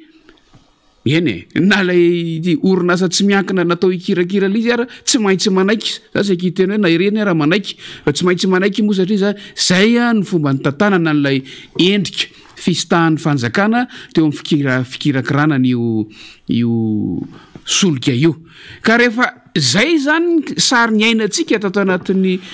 taona maromaro farany a de lasa misy dingana vitsivitsy tsy maintsy diavina ary tsy maintsy resahana rehefa miresaka an'io varotra na solika io fivarotana an'io solika io fivarotana satria isika aloha hatreto tsy mpamokatra tsy mbola mahavita tsy mbola mahavita mamokatra ny filan'ny firenena isika fa vokatra zay zavatra zay de tsy maintsy manafatra avy any am'ireo firenena manana avy any am'ireo orinasa mpamokatra any ivelany isika de rehefa manafatra tsika de manaraka ny dingan'ny fanafarana entana rehetra voalazany lalàna eto Madagasikara ny fanafarana an'io entam-barotra ny solika am'izay fotoana zay ary rehefa manaraka n'izay dingana izay dia any amin'ny farany tonga any amin'ny mpanjifa vahoaka malagasy maro anisa amin'ny mpanjifa ny endriky ny fanjofana de misy karazany maro fa ao anelanelany ao izy de misy lay fanelanelanana ny teny moa teo fitsabahana fa fanelanelanana zay tsy maintsy ataon'ny fanjakana vokatra zay endrika napetraka ho amin'ny fikirakirana sy fitsinjarana ny solika izay ny dikan'izay tsy mahaleo tena ary tsy afaka manao zay tiany atao sy zay mety aminy ny mpandrara zay tena misahana n'io resaka varotra solika io de mipetraka fanontaniana hoe ahoana moa zany no mahatafavoaka n'lay raharaham-barotra tokoa raha ohatra hoe za zao ohatra ivarotra ataoko hoe mivarotra ciment manafatra ny ciment amidiko mividy an'izany any amin'ny mpamongady de mivarotra azy any amin'ny mpanjara matoa ivarotra matoa miditra am'ilay sehatra ny fandrarahana de akatombony azay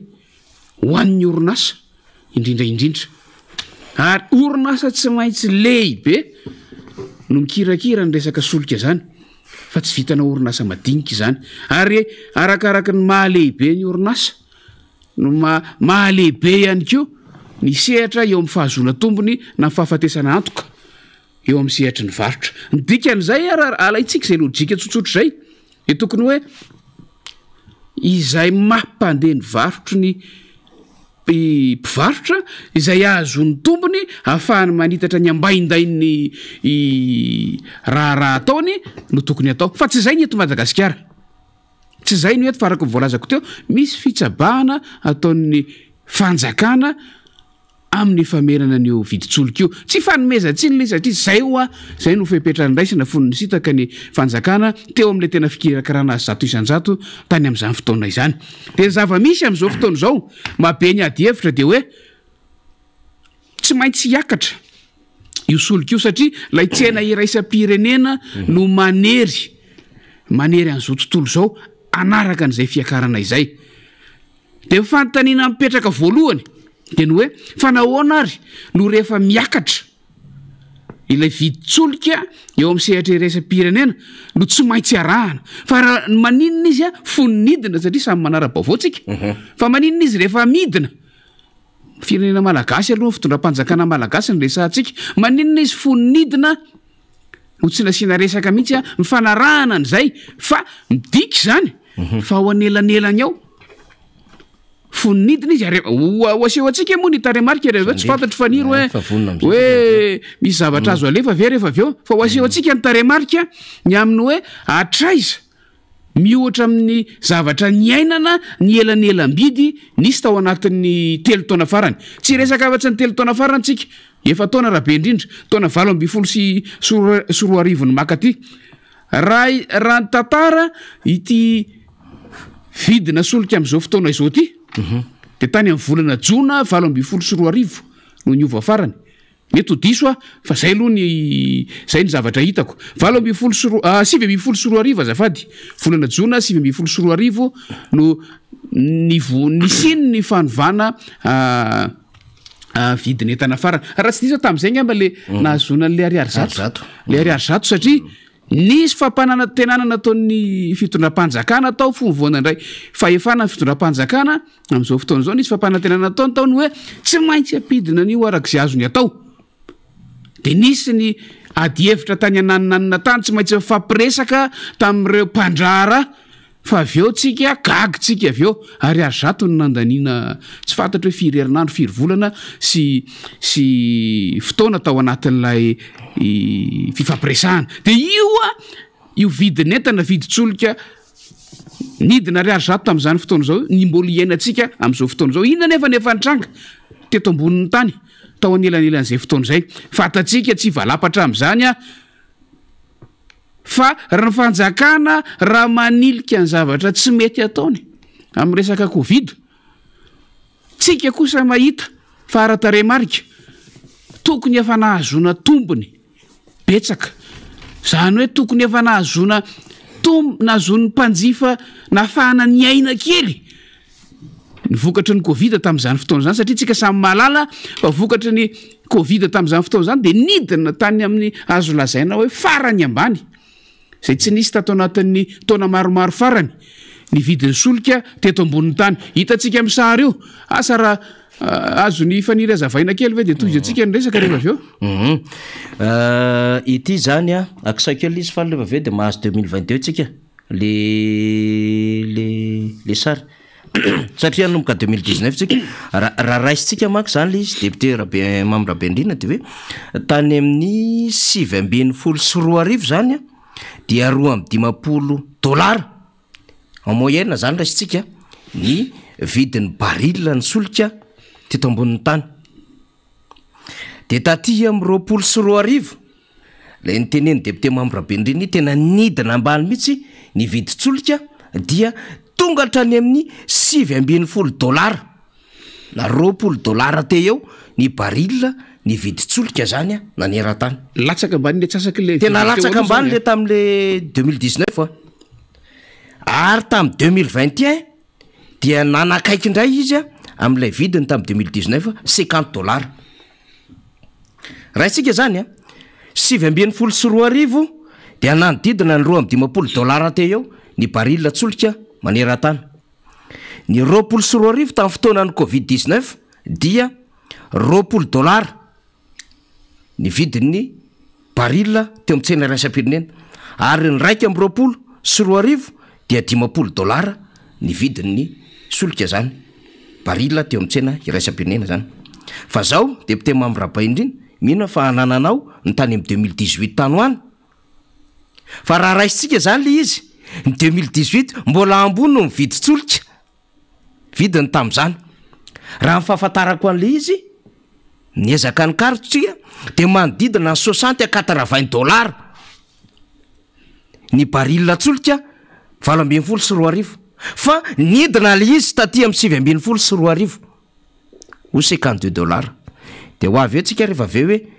nanomboka taty amin'ny $20 de ohatrina ny viditsolika fa io mihitsy izy io hitatsika io manomboka janvier zany tsika mijery a $69 ny viditsolika mandra-patonga ary amin'ny décembre tsika ny $56 tao fa taty amin'ny novembre izy $64 octobre izy $81 septembre izy $78 volana o izy $72 zany hoe en moyenne zany de teo amin'ny 56 na $66 teo $65 ka hatramin'ny 81 nadidina zany zany hoe azo sokajina ho $60 zany variété eo zany le vidiny tamin'ny 2018 fa 2019 $52 zany hoe nidina zany izy député mamrabeandrina ka zao ary ity tamin'ny face-à-face deuxième tour ny aonany candidat Marc Ravalomanina laharina fahadimy amby roapolo tamin'ny fifidianana filoham-pirenena tamin'ny 2024 sy ny candidat Andry Nirina Rajoelina laharana fahatelo ambin'ny folo de rehefa tonga teo anatin'ilay loha hevitra momba ny energia indrindrandrindra ny herinaratra sy ny solika de toy izao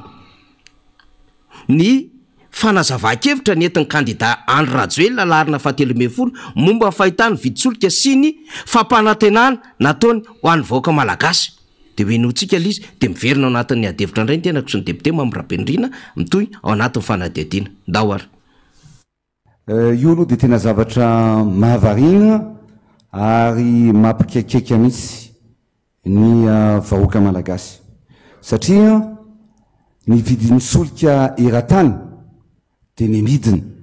nefa ny vidin'ny solika ho jifain'ny vahoaka malagasy dia miakatra.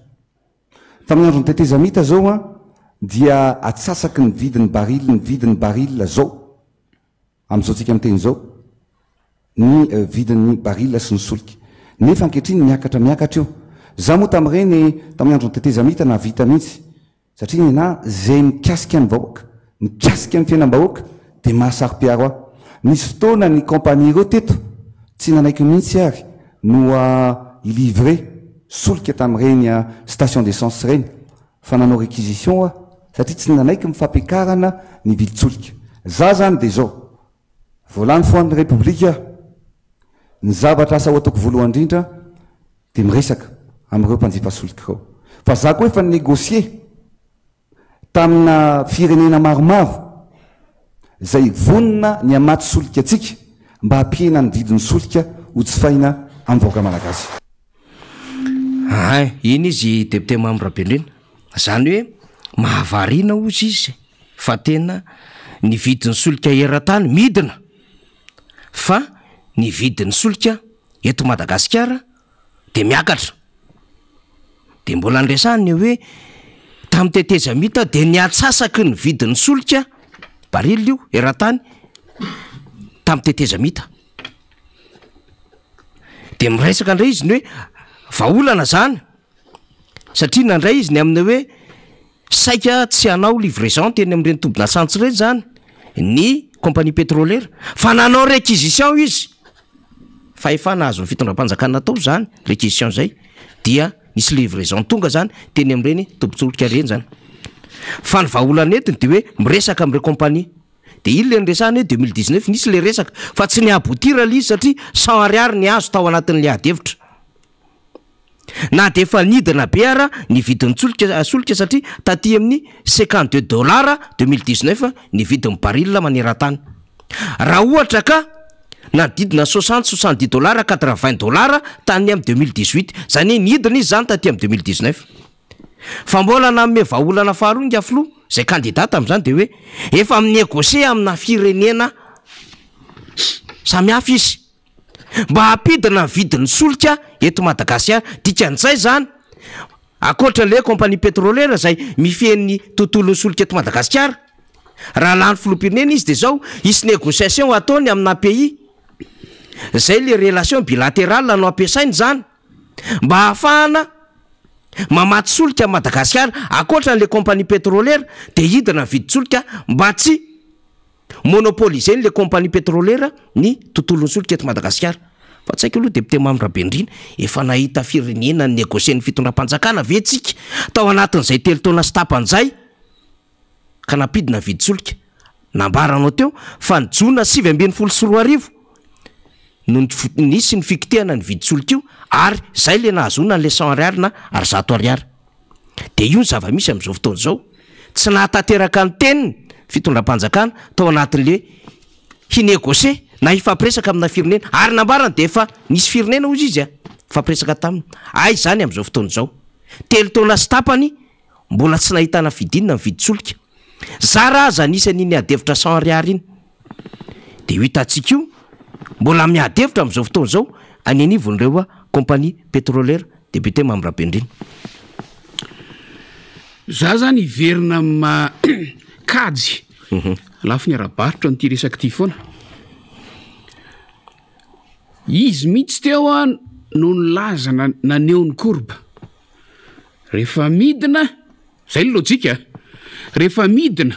ny vidiny entana ny akana ny entana ny apotony de tokony midina raha tsy misy ny endrika fanararotana zay no anjara asany ina moa zany mpanaramaso koa tokony hidina ny fivarotana azy makany amin'ny mpanjifa tetsika nandritry ny volana maro efa herintaona zao ny andry an'ilay fidinan'ny vidin'ny PPN le hoe tao anatin'ny 3 andro sy ny sisa dia nametra fepetra isan-karazany nametraka fepetra isan-karazany ny ministera voakasika zany ministera mivarotra sy ny sisa ny amin'ny hoe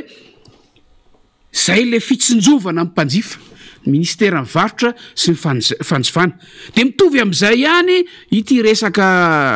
solika ity ministera piazy fotsiny no samy hafa dia mifanontaniana mipetraka ary dia zao rehefa nidina tokoa ary ny vidin'ny solika tao anelanela zay vanim-potoana zay 7.4 ka hatramin'ny 2.4 sy ny 2.4 naninona ny tsy nanaraka an'izay lojika ny fidinana zay ny fivarotana azy teto Madagasikara fanontaniana mipetraka dia hoe ny kompania ve no tsy mety manaraka ny korban'ny vidin'ny solika eran-tany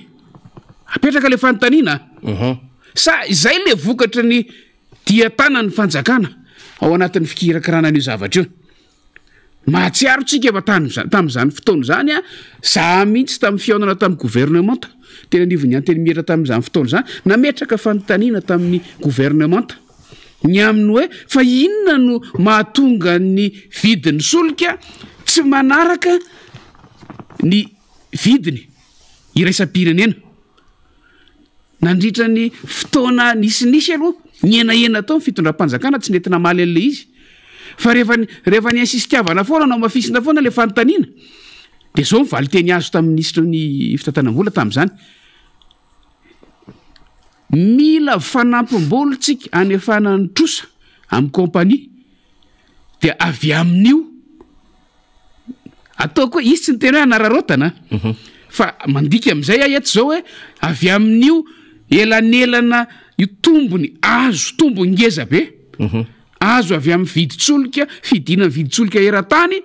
sy fitazonana ny viditsolika amin'ny mpanjifa tia Madagasikara io no ararotana anefana ny trosa makany amin'ny kompania kabary tsy valiana le izy tamin'izany faniry dia miandritsika fa mandraky tia ny androany mbola io trosany amin'ny kompania io foana ny resaka kanefa raha ataontsika ankajy ny vanim-potoana ny latsaha vidin'ny solika farany ambany teto ambonin'ny tany tamin'ntsena resam-pirenena naharitra be rehefa nanontaniana mory zareo hoe omeo taremarika izahay mikasika amin'ny hoe izavy ara-ny kompania nanantsika manam-bola amintsika dia ohatrinina avy fa tsy nety mivoaka zany zavatra zany tamin'izany fotoana zany dia mipetraka amin'ny fanontaniana hoe nakaiza ary io tombony io fa nisy le tombony na iza ilaza ame valiteny na iza ilaza ny heviny nisy ny tombony tamin'ireo vanim-potoana ireo ary tena avo be dia avo be miopampana mihitsy ary zay no azo ilazana azy iza zany nahazo an'io tombony io ny kompania mpivarotra mpanafatra sy mpivarotra ve sa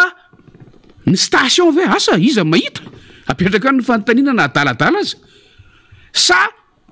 ny fanjakana marina ve sa iza dia miandrotsika fa mandraky teny androany tsy nisy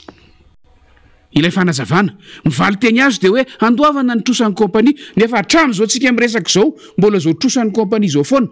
no resahana rehefa miresaka loady finance rehefa miresaka vidina solika dia mbola zao trosan'ny kompania zao foana ny resahana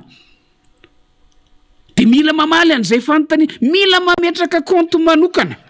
ny fitantanana ny solika teto Madagasikara ny fitondram-panjakana miavaka mihitsy fa tsy atamba be any amin'ny fitantanam-bolam-panjakana amin'ny ankapobeny ahafantarana hoe tao anatin'ny taona 2024 takininona ny zavanisy tena ohatry ny journal io nivoaka niditra sy sisa ny ambom-bola taona 2024 taona 2024 ahitantsika hoe rehefa fehezina ny compte mpitantanana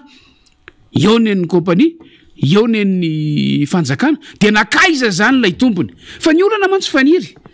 eto Madagasikara dia zao rehefa misy ny gap rehefa misy ny fahabangana rehefa misy ny lavaka mila tsetsenana amin'ireny toe-bola ireny dia ny malagasy madinika ny paosin'ny malagasy ihany ny lavahana andoavana an'ireny zavatra ireny rehefa misy ny tombony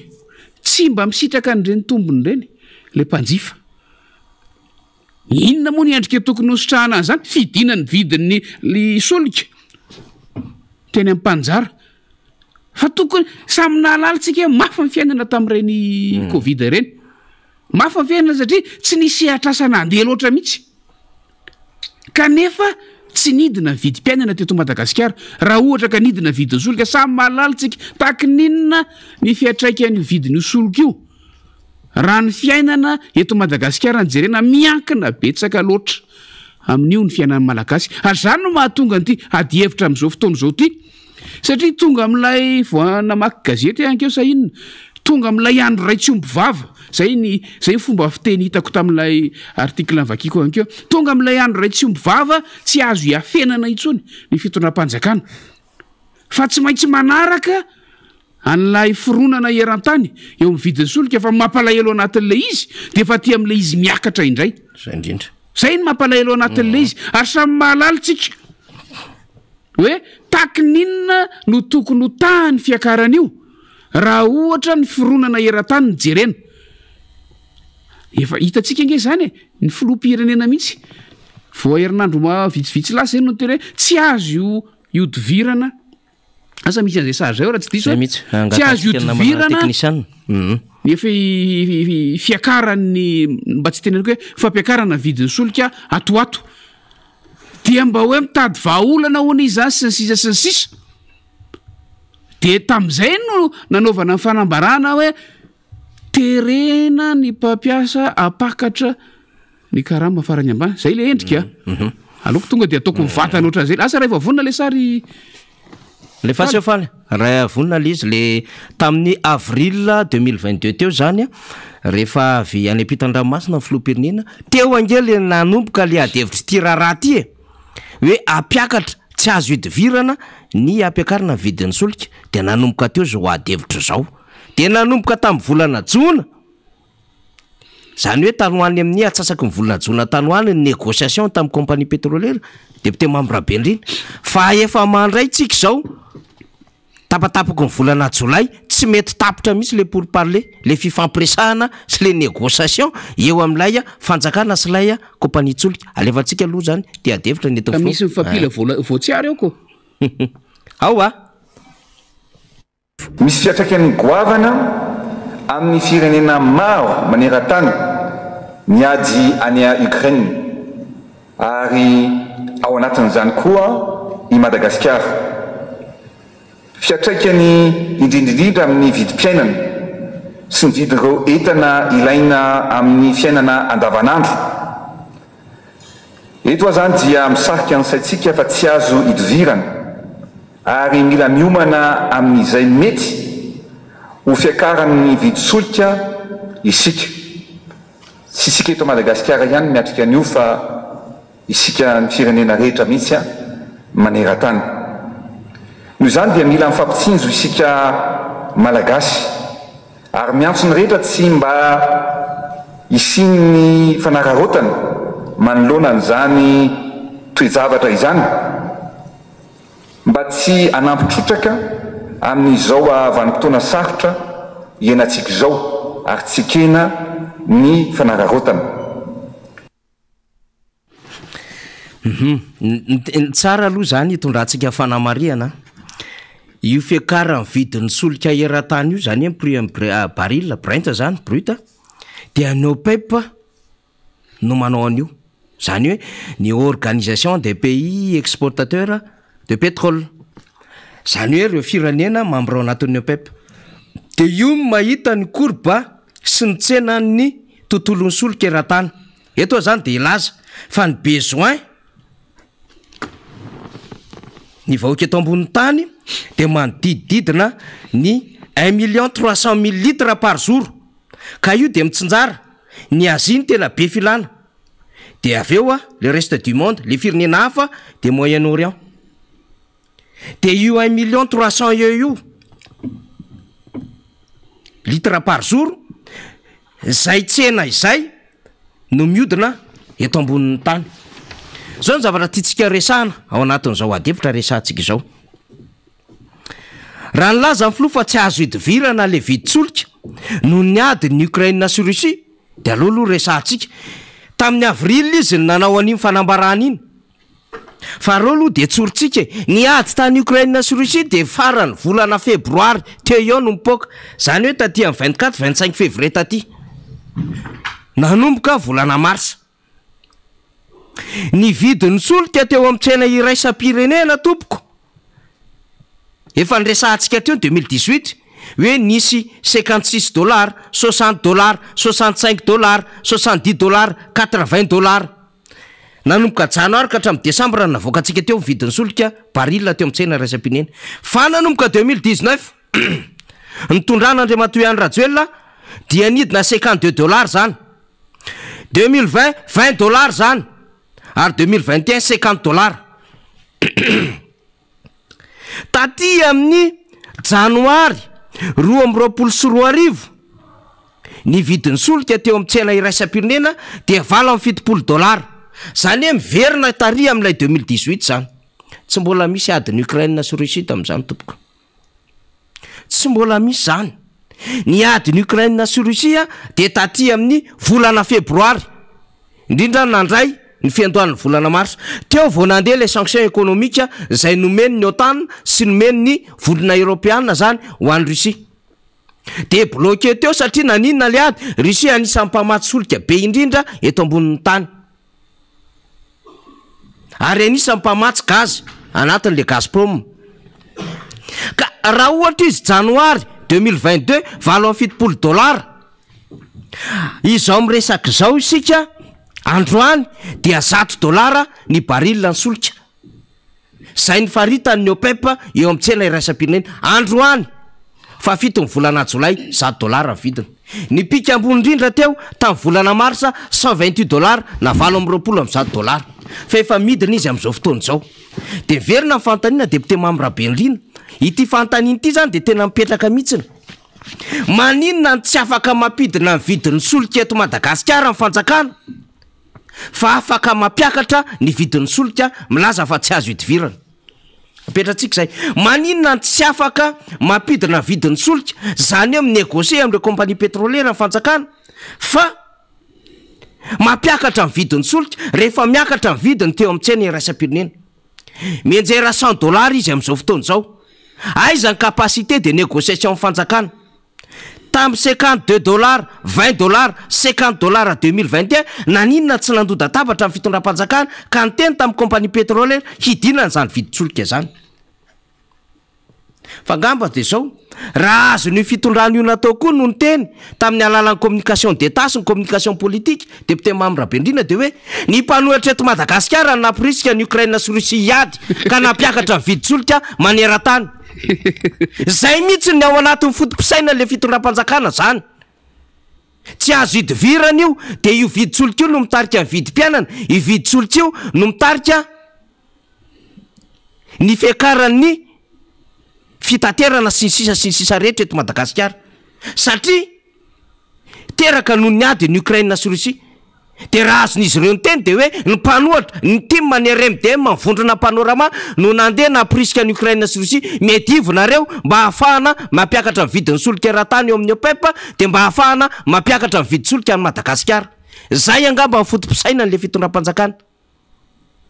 de zao hitantsika amin'izao fotoana zao nanomboka tany amin'ny 10 volana jona tany hoany ange le négociation nandeha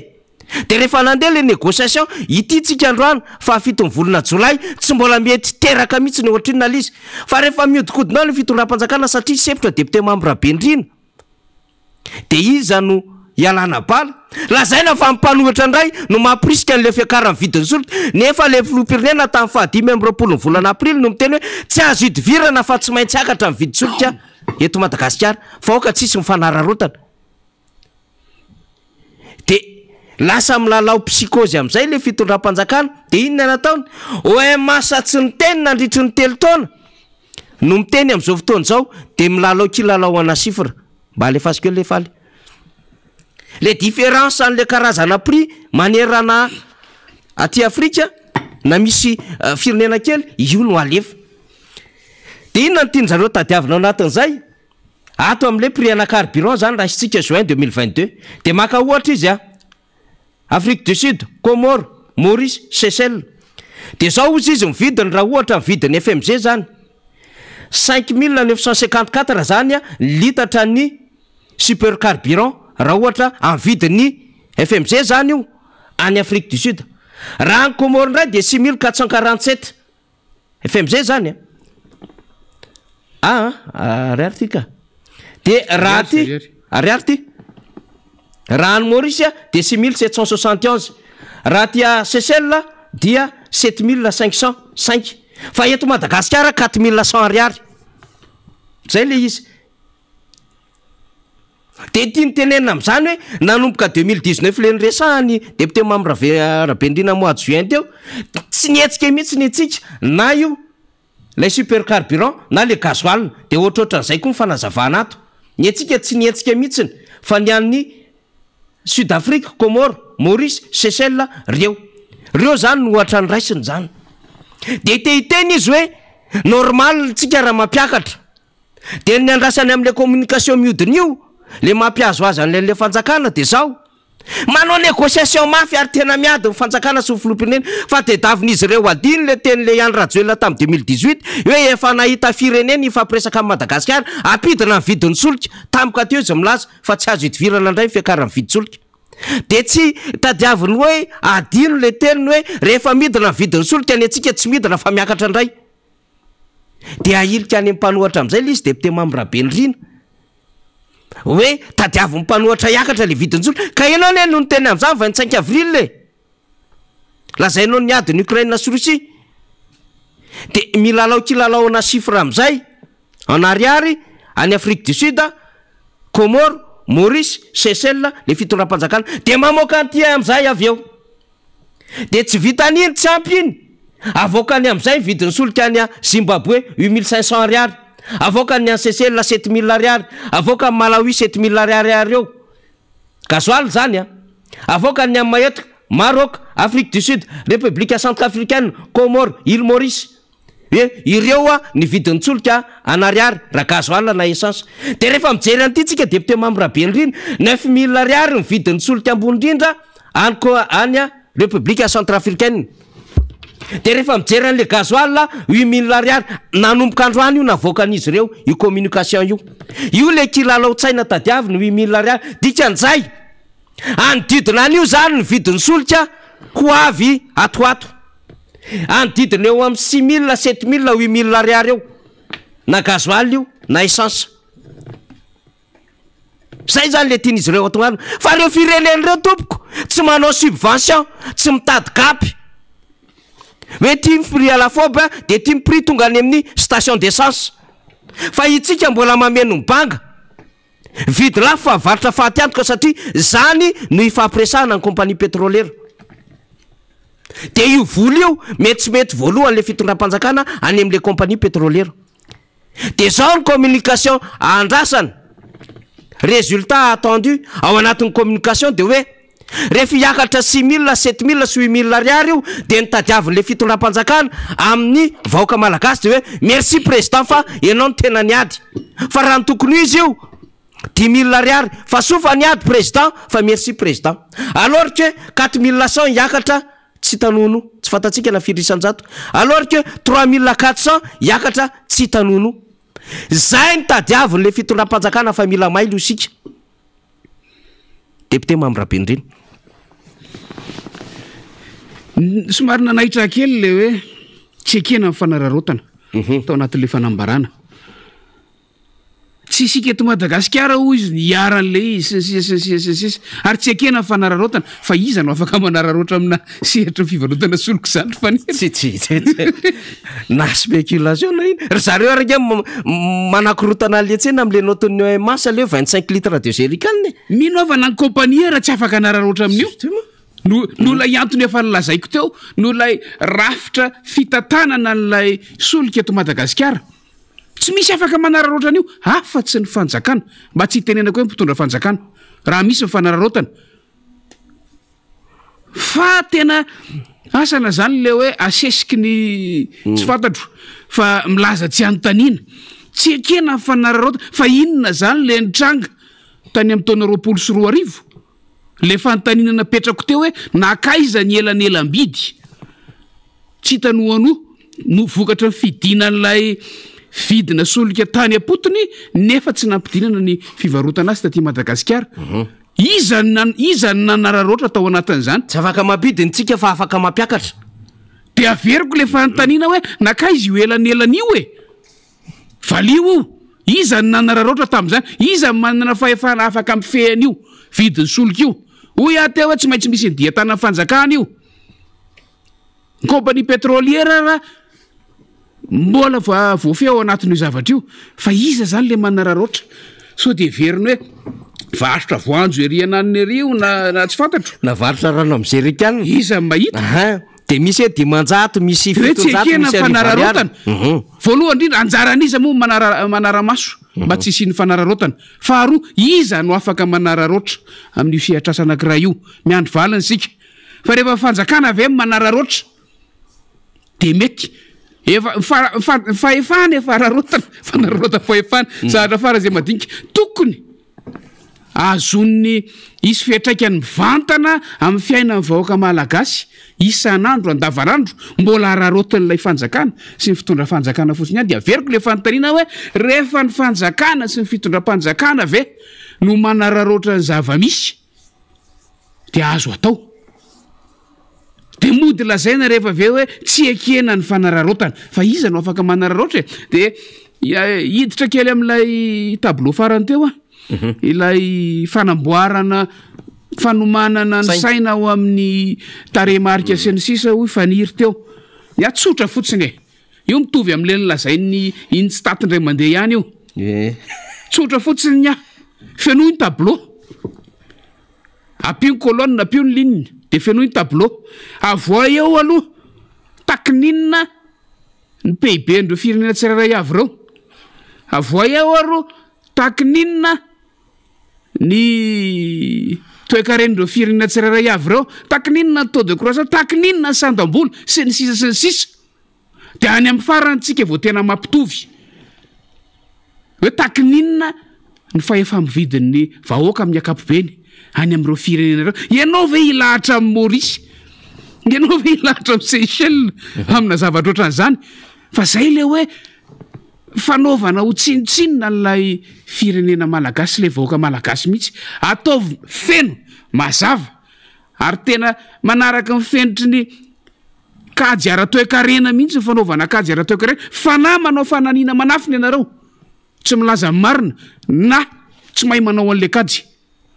fa tsy ny olona no andeha hofitahana sy rakorakofana amin'ity resaka taremarika tsy asiana fanazavana sy tsy asiana antsipriany ity fa averiko ihany fenoy ataovy le bebe kokoa le tableau apetrao daholo reo de apetrao hatrany amin'ny firenena hafa akoatra ny Afrika fa nahoana ny firenena afrikanina ihany no apetraka eo de ndao raha antsika mahita hoe takininna ny fahasamihafan'ilay izy ao anatiny fa nira zafy manatany ny zavatra mbola iandry an'le fanjakana zany ty député Mamorabendrina rehefa andeha le fampiakarana an'le viditsolika zany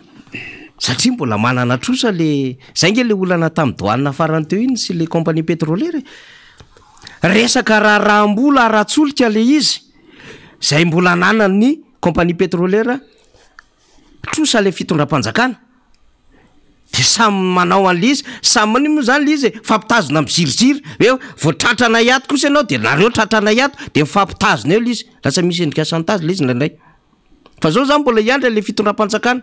zay le sepitra io fitondram-panjakana io de io mahasepitra azy io mihitsiny mbola mahatonga azy miodikodina raha ny tena tokony ho izy tsy problema anampanohitra zany amin'ny viditsolika ny problema am'izao fa problème tokony misy communication officielle efa mandeha ny aminy hoe izao no fomba igerentsika amin'ny viditsolika io izao ny any compagnie izao ny any fanjakana izao ny eo amintseny raisam-pirenena de tokony mandeha le adevitra zany eny tokony zaraina vahoaka malagasy fa zao zany ary zay le mifidy an'le loi de finance rectificative teo amilay marge amilay le elanelany le différence marimarina kokoa hoe ity neny compagnie atsolika de ity ny vidiny varotana azy eo anelanelan'zay no tokony ho aloha amin'ny fanjakana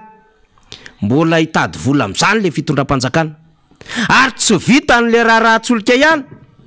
fa ny trosa andreo fournisseur ny jiramako mbola raha-rahambola miampy ny subvention zay mbola halohan'ny fanjakana amin'ny jirama io mbola vo malomalo koa tsika nahita tamin'ny herinandro tsika nafantatra fa hanomboka ho alefa ny fanjakana eny anivon'ny knapo zany anjara vola ny fitondram-panjakana amin'le 30 000 ariary amin'ny secteur privé satria nakarina ny karamany tsy miakina sy ny fanjakana satria hony hiakatra ny vidin'ny solika de nambara n'le flota amin'izay premier mai fa hiantra manomboka amin'ity volana mety ankivare ho ianao tantara ato amin'ny radio Madagasikara fariny zany fomba fiteny zany tsy mbola tonga anatin'ny bon de caisse n'ireo mpandray karama zany fiakarana karam'zany de manontany ny olona hoe aiza le 30 000 ariarinay de hoe patronasy izy tonga de mirotsaka avy atrany io tsy maintsy mbola mameno an'izany ny fitondram-panjakana amboniny hoe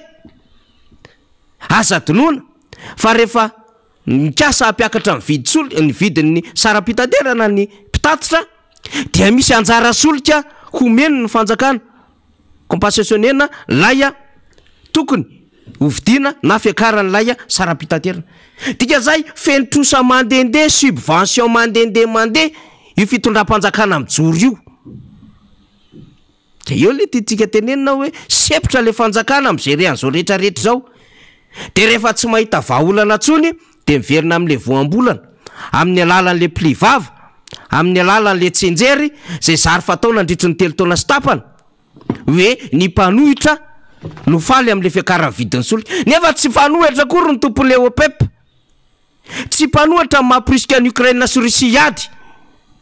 ary tsy mpanohitra ny tompon'ny OMS zay maka n'le rôle na régulateur eo anelanelona n'lay fanjakana sy le compagnie sy le vahoaka zay mampiasa n'le vidy solika sy ny sehatra rehetra ary tsy mpanohatra no manana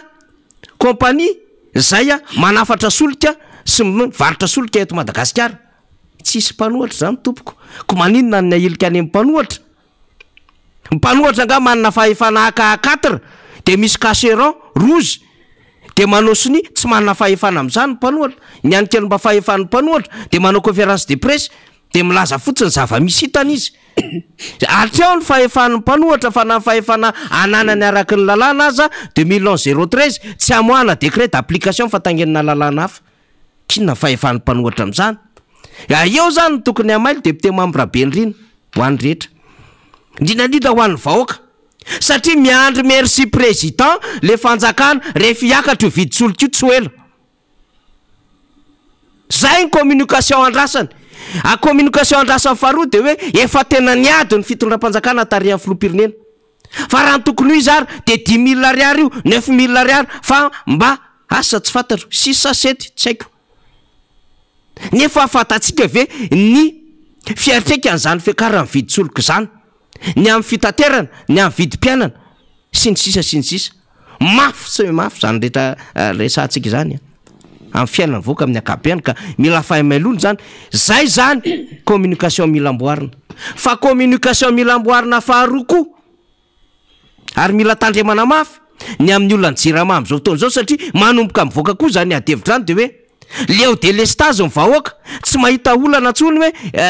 vahaolana tsony hoe inona ny amanany izy ity de manomboka momba misy olona miresaka mandehandeha any privatise ho any am'izay jirama io fa leo zay tandremo tsara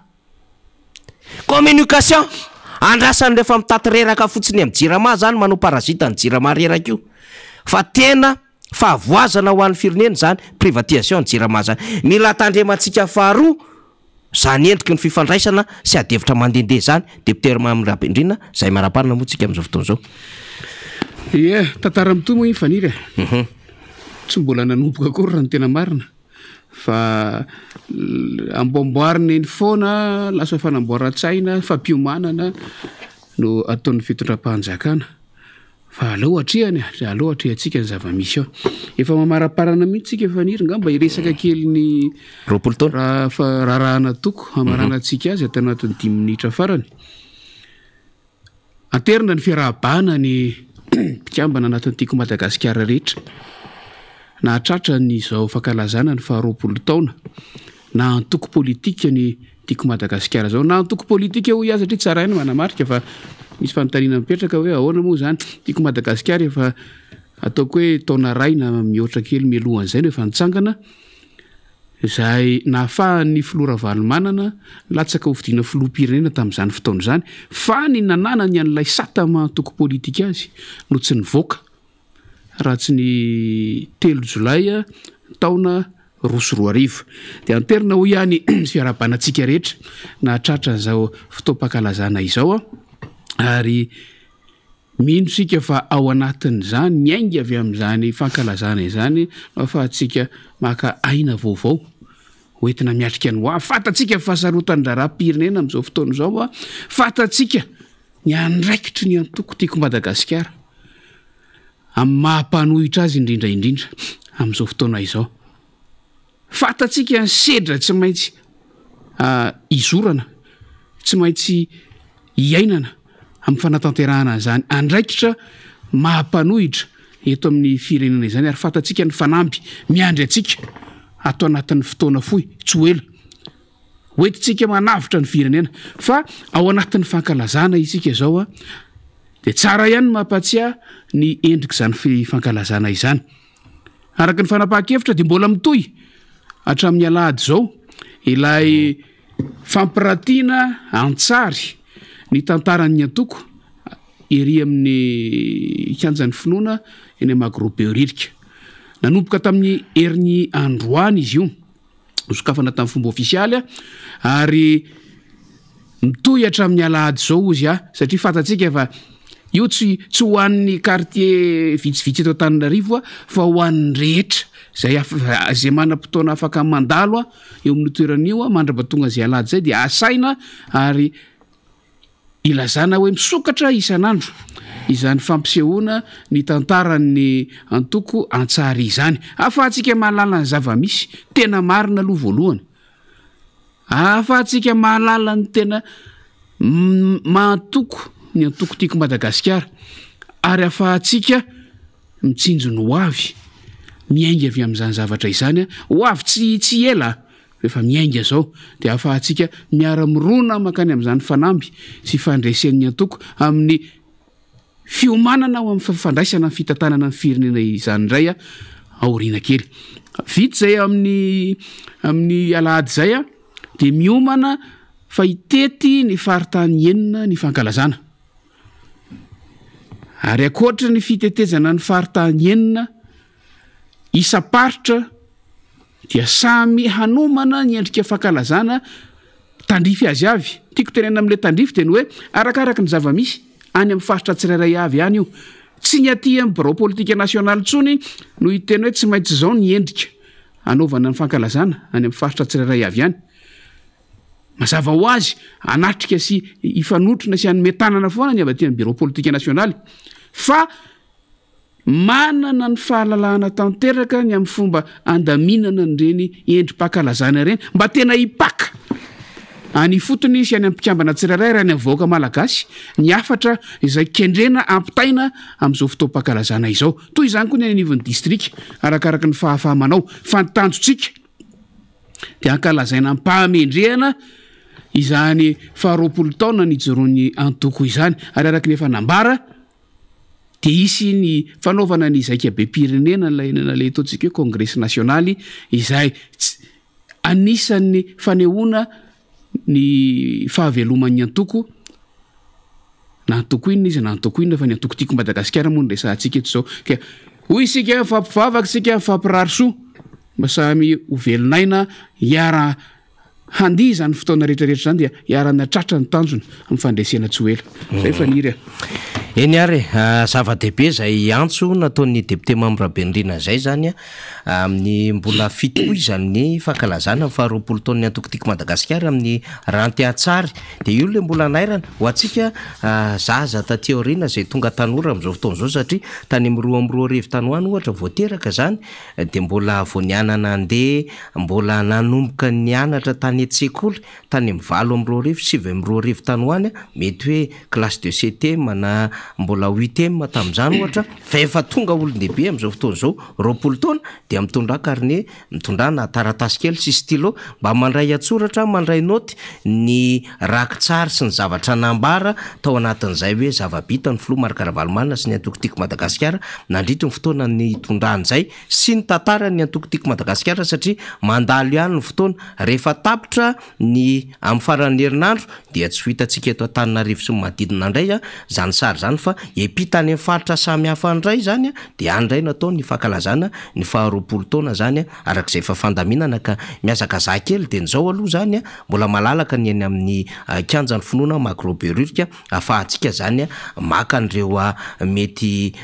tsara ho fantatra manodidina an'izay lafim-pitondrana izay satria misy ny tsy voaresaka eto amin'ny fandarina sy ny vaovao samihafa fa eny isika dia afaka mandray an'izany mba manao fahatserovana zany sy ho an'ireo mikarakara ihany koa izay mety hoe boky zany ka mila données kely samihafa dia afaka mampiditra an'izany anatin'ireny données na statistika sy ireny rakitsary samihafa ny amin'ny AIV efa nisy tranga sy zava-misy ohatran'izao tamin'ny fitantanana teo anelanelany 2 sy 7 zay ny amin'iny fa mampanantena ho an'ny raha-pitsondray fandarantsika zany tsy maintsy nyresahana mividitsolika zany satria tena zavatra manahirana izy ity dia eo ampiandrasantsika amin'izao fotoana izao hoe aiza ho aiza ahoana ny mety ho fiatraikany fiakarany ohatrinona ny mety ho vidiny ahoana ny zava-mandeha rehetrarehetra any ambadika any fa tsika dia mbola manamahafatrany fa io dia tahaky ny vahoaka rehetrarehetra miandry zay gadonantsika kanefa na izany na tsy zany ihany koa dia mila fahamailona satria misy serasera tsy normal zay foronon'ireo mpanohana fitondrana amin'izao fotoana izao manidika andraikitra any amin'ny mpanohatra ny amin'izay mety ho fiatraikany zany fiakarany viditsolika zany ka mila mamailo atsika rehetra misaotra ny député Mamy Rabendrina ny adalina tamintsika dia manome fotoana indray ho an'ny raha-pitsotony mahazatra veloma tompoko